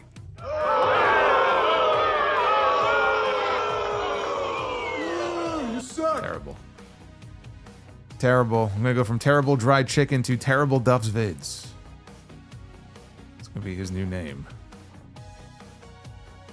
I just don't understand why you would make a list like this. That every time a new one comes in, it knocks it completely back up to the top. Like, I don't understand that. Like, I don't understand the absolute psychopath who would design it in that way. I just don't get it.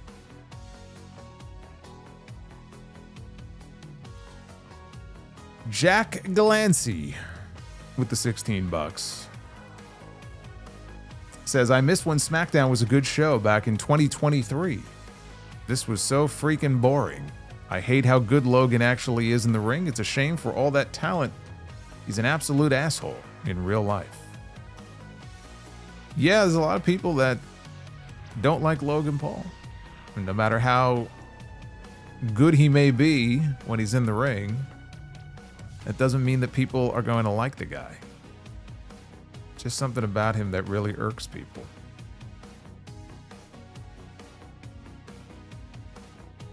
Super Pony, will you be playing the new Halloween game? If it comes out, apparently the company behind it, I guess, has backed out of games in the past, from what I can gather, that they were supposed to make, and then they've never gotten made. So I hope they see this through to its completion.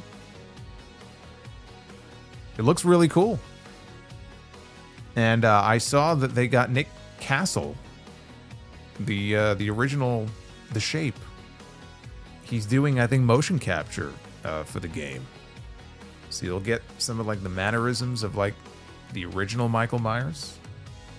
So that's pretty cool. I saw a screenshot of him doing motion capture for the game. Zachary Black, Mr. Monster, I need your favorite non-alcoholic drink and ice cream dessert. Well, when I used to be able to have ice cream, I used to love having a vanilla fudge sundae with wet walnuts on top. So good. It was so good. Now the fake ice cream I have, it's by a brand called Soy. It's soy based, but it tastes like real ice cream to me. It's is it Soy? I think it's So Delicious. That's the name of the brand. And they have these mocha almond fudge bars. Those are really good. Those are really good. Non-alcoholic drink. Vitamin Water Zero, the Rise Orange flavor. That's my favorite. Hollywood Guy says, do you see John putting over Paul in the PLE, or will Cena win clean? I see Drew interfering, causing Logan to win. I mean, I suppose that's possible, but I got John Cena winning that match. I just feel like we may get a late edition with Drew and Randy Orton on that show.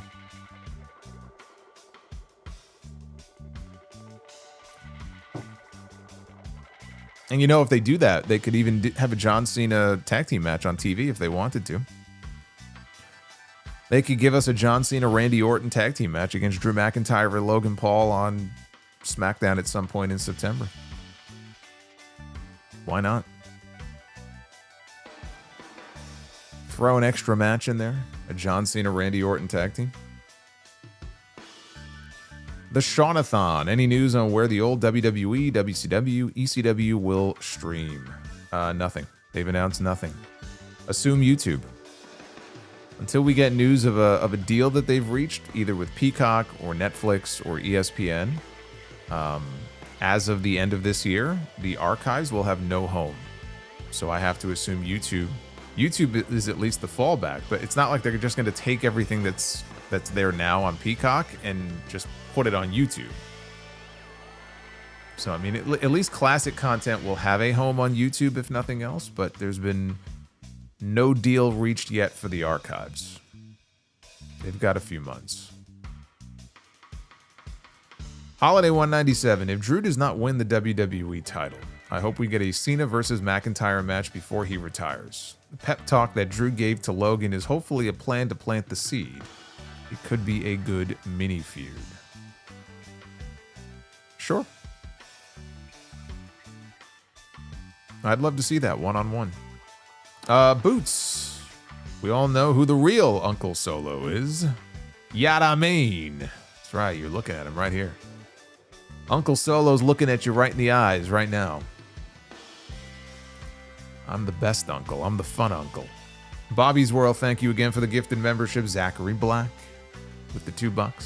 Duff's Vids with the $9.99. Before I married my wife, I took her on 8 dates, and then we went to the movies for our 9th date. Our dates were dinner, Batman.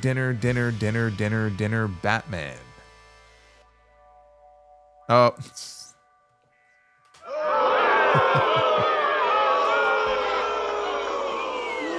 You suck. You know, it took me a couple seconds to figure out what you just did. Dinner, Batman. Great show. The Adam West Batman. I mean, it was technically before my time, but I watched a lot of it when I was a kid. I will always be a fan of the old Adam West Batman.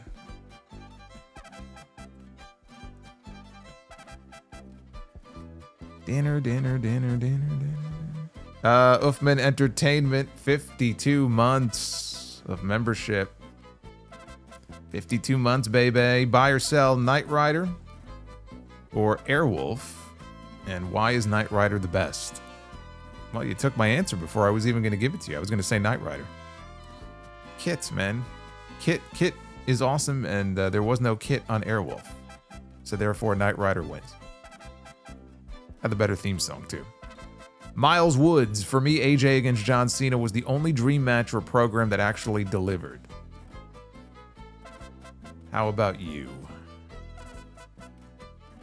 I mean, Rock and Hogan was kind of a dream match that delivered, was it not? I'm sure we could find other examples of quote-unquote dream matches that delivered. Honestly, you know, seeing Shawn Michaels and The Undertaker back in the ring one-on-one at WrestleMania was a dream match for me.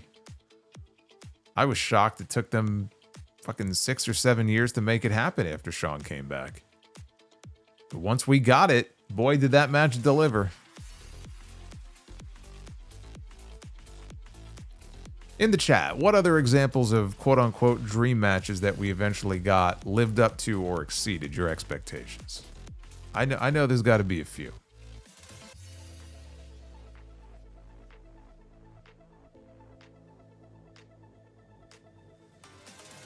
We got Natasha again with that $150 bomb from earlier. Thank you very much. Glad to have you back. We all are. HBKC83, would you have put the WWF title on Razor Ramon? If so, at what point? I would not have. Had he stuck around longer? Possibly. But if he would have left at the beginning of 96 the way he did, I just don't think that there would have been a time that I would have had it on him over somebody like Bret or Shawn. If I had the option of putting it on somebody, I don't think I would have put it on him. Not that he couldn't have held it for a while. I think he could have. Sammy, 2K10, says, hi, Solo. Sam from England. Glad this early show gave me the chance to catch you live for once. Well, that's why a lot of these streams I'm doing them. I'm doing them at 8 so I could at least eat dinner first. But I like the earlier streams, not just because it's easier for me, but just because there are always people, whether it's in the UK or other places, who don't usually get the chance to join when I do my later streams because it's so late where they are, or so early in the morning where they are. So when I do like an 8 o'clock stream, it gives people a chance to actually join in who don't usually get to join in. It says, keep on providing that quality content we love. Keep entertaining us and stay well. Best wishes. Well, thank you, Sammy. I wish the same to you. Very nice of you. I see, by the way, that we also hit the 15 out of 15 Super Chat goal. Which means that we are getting 2 rounds of Be the Booker.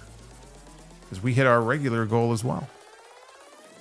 You guys have killed it so far, man. Keep it up. The more Be the Booker, the better. Base Beer says, congratulations to Natty Neidhart, the Luthez Award. I did see that. Yes, she was presented with the Luthez Award. Solomonster still ending the stream at 1 a.m. It would take a lot of super chats to keep me around for that long. It's I'm not saying it's impossible, but no, I don't see that happening tonight. Edward Brooks, today is the 10-year anniversary of Sasha Bailey in Brooklyn. Still the best, man. Still the best women's match. And I was there for it. That was a special match to be there live for. Dr. Scorpio says, I chopped the clock in half. It was a split-second decision. I'll show myself out. Oh, no, don't worry. We will show you out. We'll all show you out. Number 1, Homo Sapien says, why was Tigger in the toilet? He was looking for poo. Hopefully this gets us Be the Booker. That might have been the one. That might have been the one that got us bonus Be the Booker.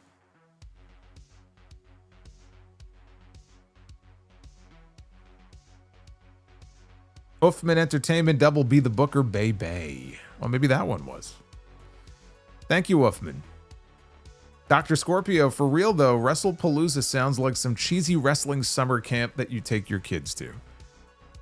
Well, it's no worse than Great Balls of Fire. We've had worse. WrestlePalooza is not even the worst. Oh no, Owen Curtis just donated to get buried by Triple H.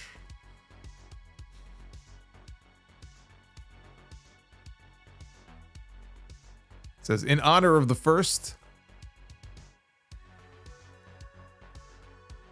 Oh, okay, I was wondering what that was. In honor of the first Ireland TV taping. Favorite U2 song? I'm compelled because it was Triple H in that super chat to say Beautiful Day. Since that was the song they used for his return back in 2002. And it's not a bad song. Beautiful Day.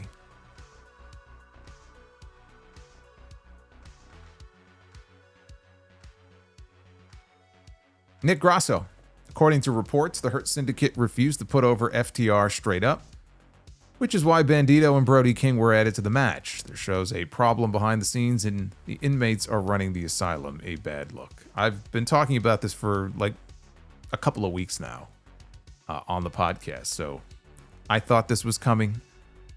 I was openly talking about the very real possibility that finals of the tournament on Wednesday would end in a draw.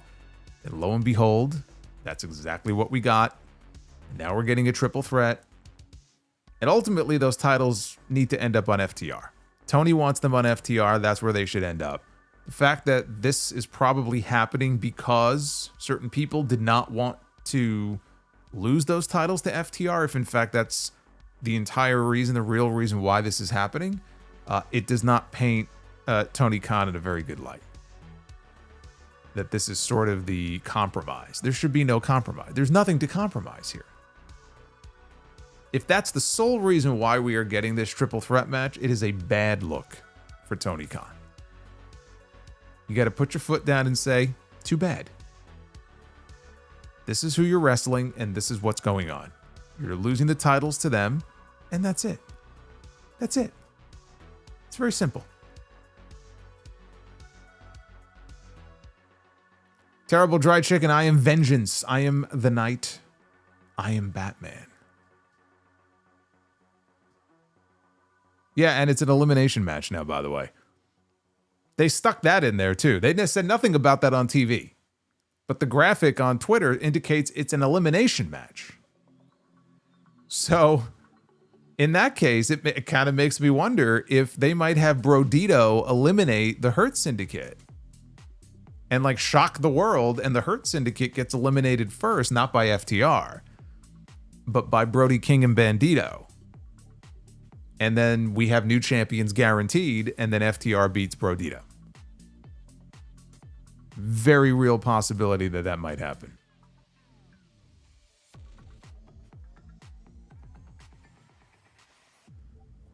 MTS got back to watching wrestling about a year ago. What is with all the dives out of the ring? Seems like every show and multiple times in it. Brother, I've been crowing about this for at least 5 years now. It's awful. It's just awful. And there's nothing that can be done because now it's a part of wrestling now. It's so overdone, and it's become something that you have to do it because that's just the way things are done. And it's in every single company. It's in WWE, it's in TNA, it's in AEW. It's just infected wrestling in the last several years, and it's awful. The fact that everybody feels compelled to do it in every match, and usually right before the commercial break, it's just such a played out, tired formula, and I hate it, and it's never going to change. So imagine a fan who has not watched in many years coming in and seeing all these dives, and they're wondering the same thing. What's with all the dives? Dude, I ask that question all the time, and then I just stopped asking because I'm never going to get an answer. So there's no point in even asking. It's very, very stupid. Psycho Jet Black. I've always wondered, every time The Miz shows up on TV, it's almost like you wish for this guy to just be gone from WWE. Why do you hate The Miz? Every time he shows up on TV, it's almost like I wish for the guy to be gone. When have I ever said that? I make fun of The Miz because he's easy to make fun of. He's a heel. He's very hateable.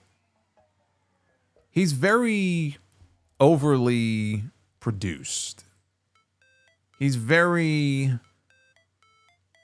that guy that they love to plug in wherever he's needed on the show, whether it's a heel, a babyface, serious, comedy, whatever it may be, but he's been there for so long.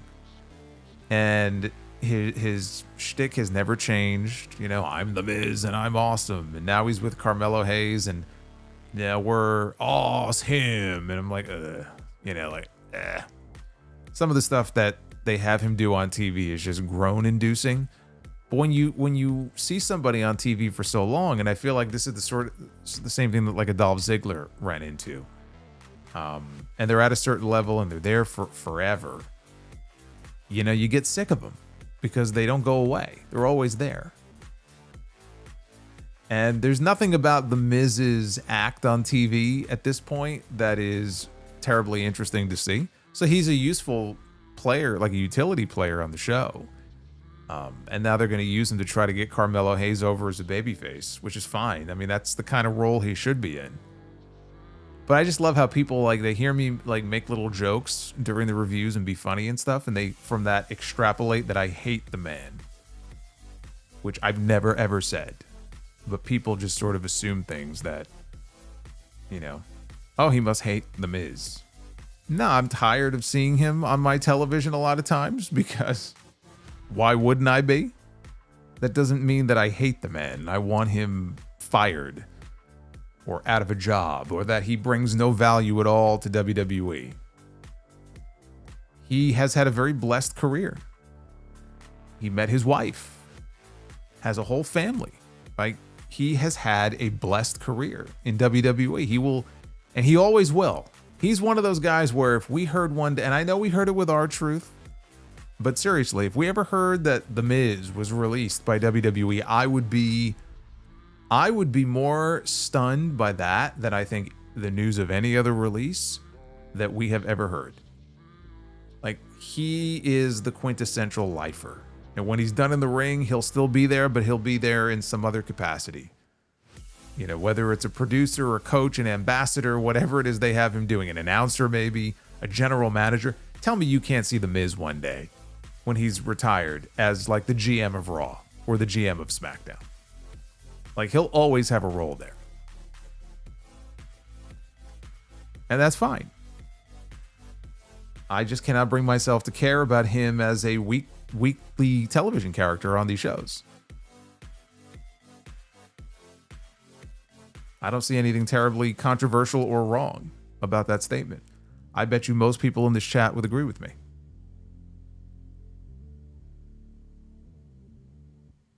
Owen Curtis. Oh, that might be a repeat. No, actually, no. That I read it when it came in. That's why. On the U2 song. Thank you, Owen. Duff's Vids, out of the blue question, but whatever happened to Blue Pants from NXT? Yeah, whatever did happen to Blue Pants? She went to AEW, I thought. And then after that, I I don't know. I don't know what she's up to these days. She's still wrestling. Death Scythe. Not the first time this has happened. Didn't the Honky Tonk Man refuse to drop the IC title to Randy Savage, which makes Vince look bad? Yes. Yes, it does. Yes, it does. That Vince McMahon wanted the Honky Tonk Man to lose the Intercontinental Championship, but because the Honky Tonk Man said no, he didn't lose it. Yes, you're right. That does make Vince McMahon look like a chump. Honky Tonk Man's reasoning, according to the Honky Tonk Man, is that he felt that it would, first of all, he felt it wasn't the right time yet. Of course, that's not his decision to make. But I've heard him say that he was worried if he lost the title, it would lower his value to like the NWA. If he was basically going to be phased down and had to leave, that it would lower his value. I don't really agree with that. I think that's also a fucking bullshit excuse. If Vince McMahon wanted the Honky Tonk Man, and who the fuck is the Honky Tonk Man, right? To lose the Intercontinental Championship that night to Macho Man Randy Savage, then that's what should have happened. The only thing I could think of is maybe Honky indicated that if you make me do this, I'm going to leave.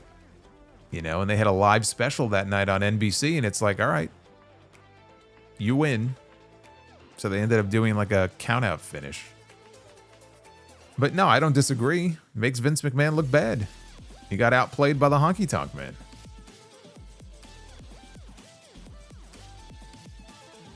Also, that's right, Leva Bates was Blue Pants. She went to AEW, her contract expired. Leva is still wrestling on the indies, and she is a Twitch streamer. So there you go. That's where she is.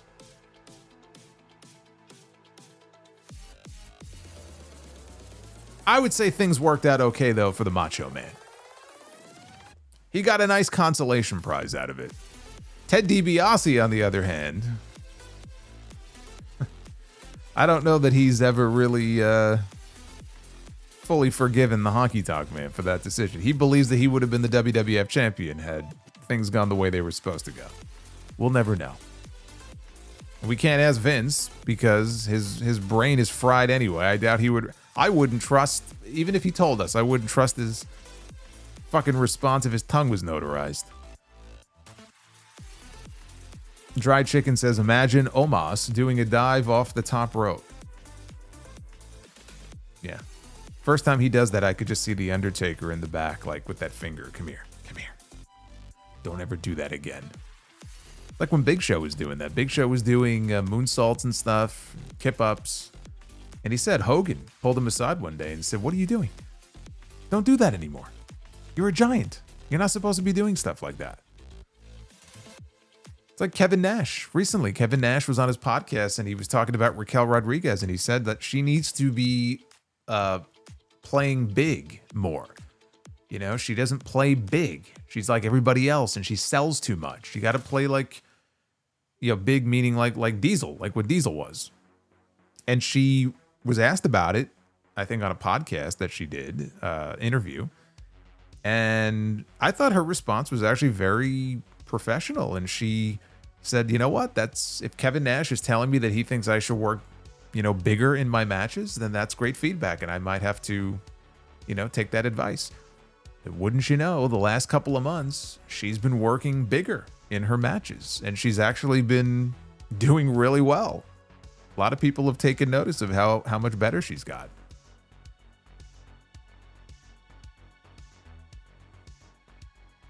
Dr. Scorpio says, at least Tony Khan doesn't have to deal with Charles Mason. Imagine trying to tell him that you got to drop the world title. Good luck to whoever is booking him. Yeah, whoever that commissioner is, good luck to that guy. He's got his hands full. I don't envy that guy.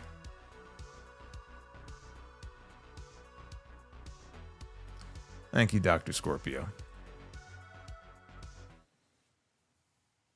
Didn't The Undertaker dive off the top rope? Yeah, he would do an elbow every now and then. I know he did one in his match with Shawn Michaels at WrestleMania 25. And he would do that dive out of the ring every now and then. That's fine. I mean, when you have a big guy do like a big plancha out of the ring and everybody catches them, as long as you don't do it all the time, it's fine. Like Undertaker would do that. I saw Diesel do it. I saw Diesel, believe it or not, I saw Kevin Nash do that twice. He did it in a lumberjack match at an In Your House against Psycho Sid. I'm the Shut the fuck up. Speaking of Psycho. Fuck that tree. Thank you, Death Scythe. With a learning tree. But Diesel did a plancha out of the ring in a lumberjack match against Psycho Sid at In Your House. And I know he did it in a match with the Giant in WCW. I don't know if he did it more than that, but I know he did it those 2 times. And the fact that I could even remember the 2 times he ever did it, that's why it's important you keep it special. And you don't do it every single time, every single PLE match, right? You keep it very, very special, very, very limited, because certain people should not be doing dives and moves like that on a regular basis. It's insane. It's like Andre the Giant. When he was still somewhat mobile, imagine Andre the Giant coming off the ropes with a fucking tope con hilo.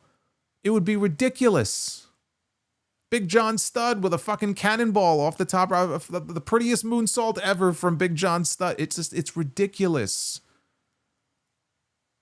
Leave that to the people who need to rely on moves like that, because they're not Andre the Giant and they're not Big John Studd. That's the other thing that kind of irks me, and I would imagine it irks some of the smaller talents. It's like, can you imagine in WCW during the Nitro era, they had the cruiserweight division and all these guys are doing these spectacular moves and dives and Ranas, Rey Mysterio and Juventud and Psychosis and La Parka and Blitzkrieg, right? And all these people. And imagine if just the upper card talents decided, you know what, I'm going to start doing that. Kevin Nash starts doing it, right? Hogan's like, hey, let me try this, brother, right? 1 time is all it would take, and then he would never do it again. Yeah, the Giant and fucking Ron Reese from the Flock starts doing all, like, it's ridiculous. You know, you're not meant to be doing that. But now you see all these guys. You got Bronson Reed diving out of the ring. Got this guy diving out of the ring. The Viking Raiders, Ivar's diving out of the ring. What does it mean? It's not really impressive anymore. Death Scythe says, I wonder what would happen if Hangman Page and Swerve Strickland won the AEW World Tag Team titles. I can just imagine those 2 having the same chemistry as Angle and Benoit when they were a team. You know what? It might happen one day. I think that had Ospreay not gotten hurt, there's a very good chance Ospreay and Swerve would have been the ones to beat the Hurt Syndicate at Forbidden Door to win the tag team titles. I think the injury issues necessitated a change in plans. I would not at all be surprised if they were earmarked for a tag team title run. Hangman and Swerve as tag team champions could happen one day.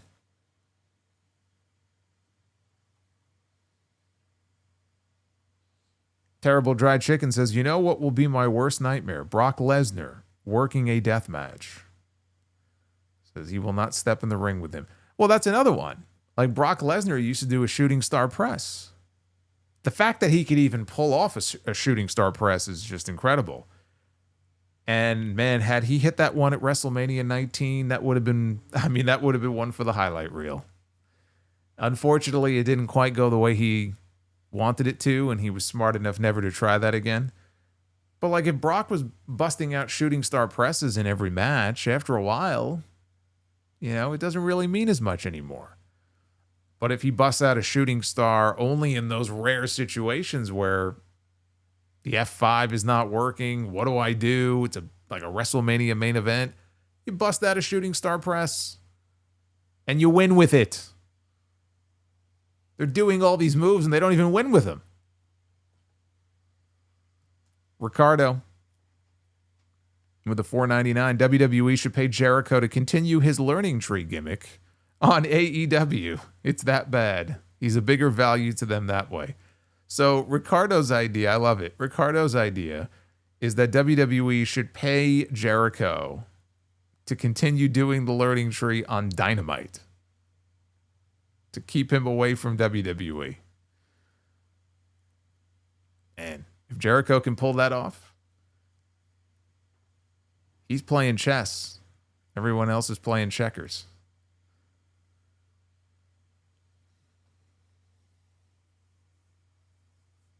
Death Scythe, 2002 to 2004, Brock Lesnar was the best. 2002 to 2004, Brock Lesnar was very scary.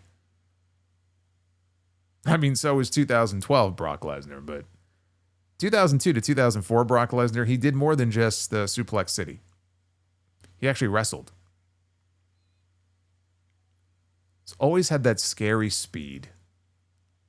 Even to this day. I'll never forget that one episode of Raw where he was out there with Heath Slater. And Slater ran out of the ring. Like, Brock was in the ring with him. And Heath Slater ran out of the ring, and the camera just followed him. And as soon as he got outside the ring, Brock was there. It's like he teleported. Like, how did he do that? A guy built the way that he was always built like a tank. Like, a guy built the way that he was built, weighing as much as he did, shouldn't be able to move that fast. Now imagine him doing dives off the top rope, flying Brock Lesnar. That's scary. All right, let's break here because we have not just one round. We have 2 rounds of Be the Booker to do because you guys came through on the goals. So let's get to it. It's Be the Booker time, baby. Ladies and gentlemen, let's do it. It's now time to Be the Booker. Jason Voorhees speed. Yes. You could run from Jason. He's like off in the distance and you can run the other way and you just know when you turn around, he's just going to be standing there. That's Brock Lesnar. Put a hockey mask on Brock Lesnar, you have Jason Voorhees. All right, Be the Booker, Tag Team Edition. That's right, Be the Booker times 2. We got the Dirty Heels. The Dirty Heels from TNA, Austin Aries and Bobby Roode. This was when I was watching Impact full time. I like this team. Not quite beer money, but I still like this team. The Dirty Heels against the American Wolves. Davey Richards and Eddie Edwards. That's a very TNA-rific tag team match that we've booked here on this edition of Impact. We're booking an episode of Impact here on Be the Booker. Be the Booker Impact Edition. Women's match includes Luna Vachon, who is not at Impact. We have Luna Vachon. Is Luna Vachon in the Hall of Fame? It's sad. I don't even remember. If not, she should be. I can't remember if they put her in the Hall of Fame as like a legacy inductee. I think she might be in there as a legacy inductee. Luna Vachon against Dr. Britt Baker. DMD, the former AEW Women's World Champion. Britt Baker is in for a rough night against Luna Vachon.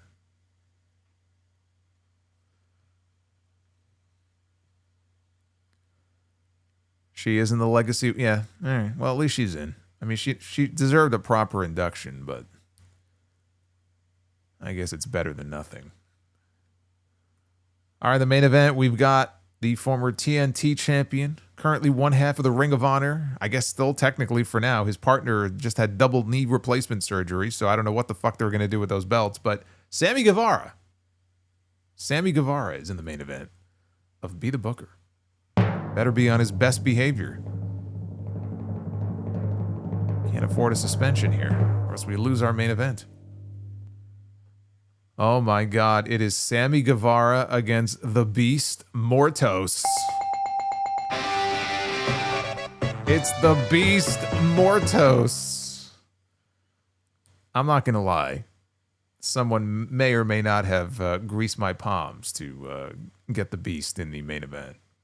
I hear she just won her 9th championship tonight. Hint, hint.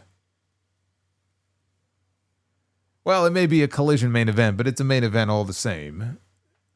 So we give it the bell, and we got a clean sweep in round number 1 of Be the Booker.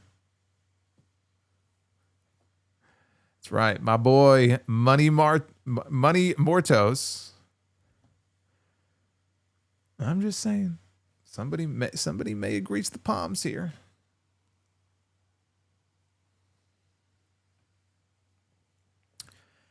So let's add some stipulations to our bonus round. Yeah, 9 belts. She's got 9 belts now. Can you imagine going through the fucking TSA checkpoint with 9 belts in your luggage? What a fucking nightmare that must be. Because she takes them everywhere. Even if she takes 6 of them with her. She takes them everywhere.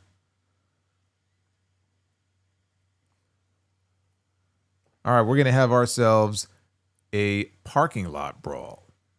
We're going to have a tag team parking lot brawl for round number 1.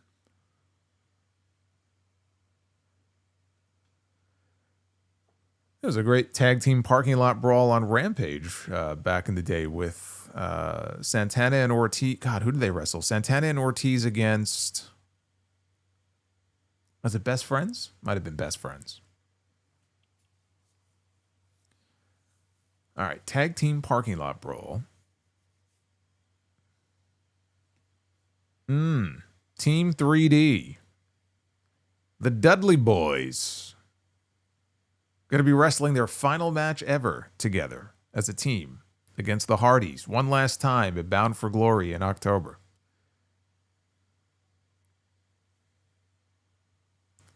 Most decorated tag team of all time. Where will this parking lot brawl be taking place? Perhaps somewhere around the corner of Swanson and Rittner. Speaking of belt collectors, yes. Oh, wow. The Dudley Boys against Kevin Owens and Sami Zayn. Here's another belt collector image right here. In a parking lot brawl. Who wins that match? Owens and Zayn against the Dudleys. In a parking lot brawl. Kevin Owens has shown that he will do some crazy shit in these matches.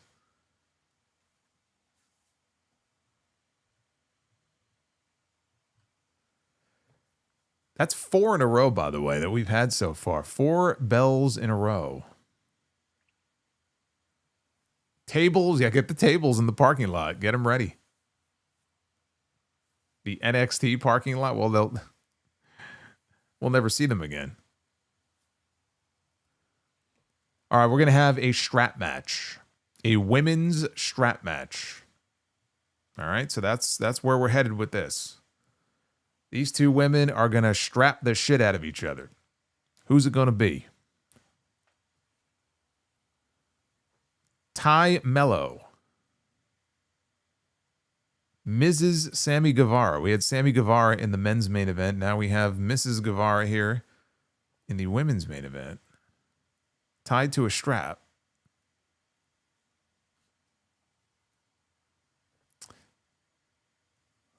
Against Dr. Britt Baker.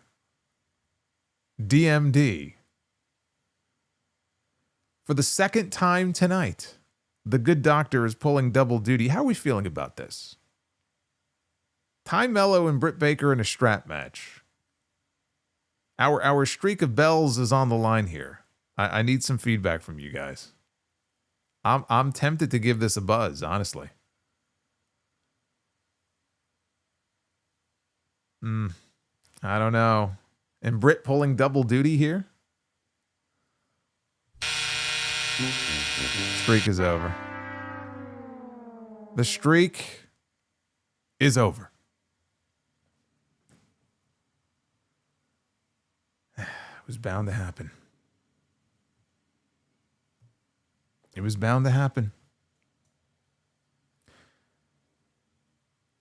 All right, our men's main event is going to be A Texas death match. A Texas death match. Somebody is going to bleed.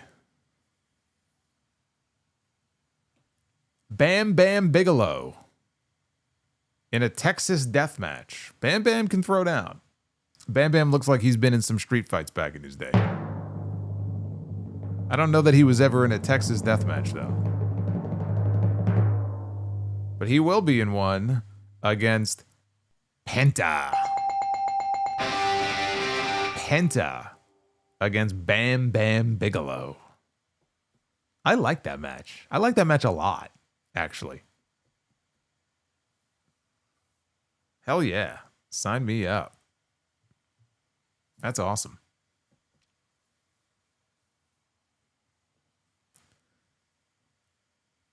Death Scythe says Taz would say, well, here comes the pain. Tell me, man, that SmackDown 6 era from 2002 to 2003, that was the best era of SmackDown.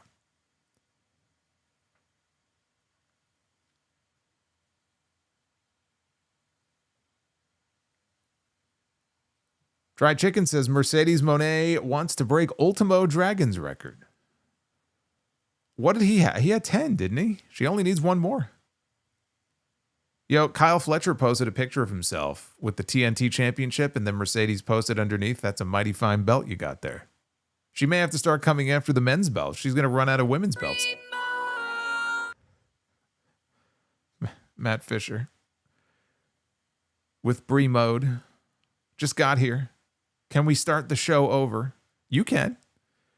There's a little button there where you can scrub and go all the way back. Good luck, brother. Dive right in. Joseph Stewart, do you remember the Beverly Hillbillies? Remember them? Yes. Did I watch them? No. Death Scythe, Chris Jericho should bring back his Nick Bockwinkel gimmick when he was feuding with HBK in 2008, because that was the best version of Jericho. You know what? He doesn't go back. He usually likes to just reinvent himself altogether, so I don't see him going back and doing a previous gimmick like that. And it's not going to be as good as it was in 2008, so why bother doing it over again? You're never going to be able to top what he did back then.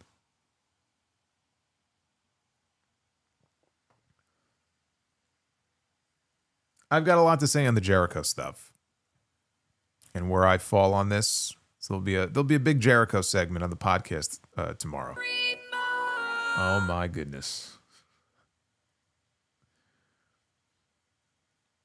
Matt Fisher with another $25 Brie mode says thanks. You know, it's one thing for Brie mode to be unlocked once, but to be unlocked twice is diabolical. Well, we'll find out on Monday, I suppose, whether or not they're going to be adding Becky Lynch against Nikki Bella to the card for a Clash in Paris, because clearly the card is incomplete. I will do my best, though, to give you the complete card as we know it, because that's another thing on the podcast tomorrow. My early Clash in Paris predictions will be on the show. I'll also be talking about the WWE ESPN announcement bumping things up, WrestlePalooza, Tony Khan's response. This Hulk Hogan story just took a very dark turn this week. Hollywood Reporter, fun little segment. Hollywood Reporter recently ranked its list of the top 10 wrestlers turned actors. And I'm going to go through that list, and I'm going to give you my feedback and how my list looks compared to theirs. It's kind of an interesting topic. So that's all coming up on episode 926. Again, going up a day early tomorrow. I don't know when. It's not recorded yet. Probably not until later in the day, but it has to be this way for the next few weekends just because of these Sunday pay-per-views that we have. AEW is this weekend. WWE is next weekend. So For someone who usually drops the main show on Sunday afternoon, the fact that we have 2 Sunday afternoon pay-per-views kind of fucks my whole schedule up. So, no big deal. Just get it out a day early. Dry Chicken says WWE will bring in Caitlin Clark. Book it. Oh, I'm sure they would love to. They can get her. They'll definitely get her in there if she's interested. I'm sure they've already tried.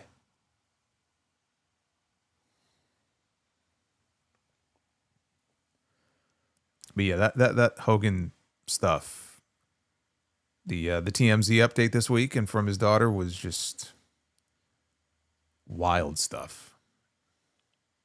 Brian, thank you very much. He enjoys the streams. I hope all of you enjoyed this stream a little earlier than usual. So I know we didn't get the full crew here, but we got a lot of people with us, and the support was fantastic. We did 2 Be the Bookers, which is awesome. Hopefully you can bring that same energy on Sunday for Forbidden Door. Live again with you, 8 o'clock. So Forbidden Door is probably going to end around 5:30. But either way, I'll be live around 8 p.m. Eastern, just like we were tonight. So I hope you will be able to join me then. Check out all the other content on the channel from this week. And keep your eyes out for episode 926 of the podcast tomorrow. Looking forward to it. Be well. Stay safe. Skylar says fiend mode. Fiend. You keep your fiend to yourself. This is a no fiend zone. See you guys on Sunday for the Forbidden Door. Until then, take care, guys.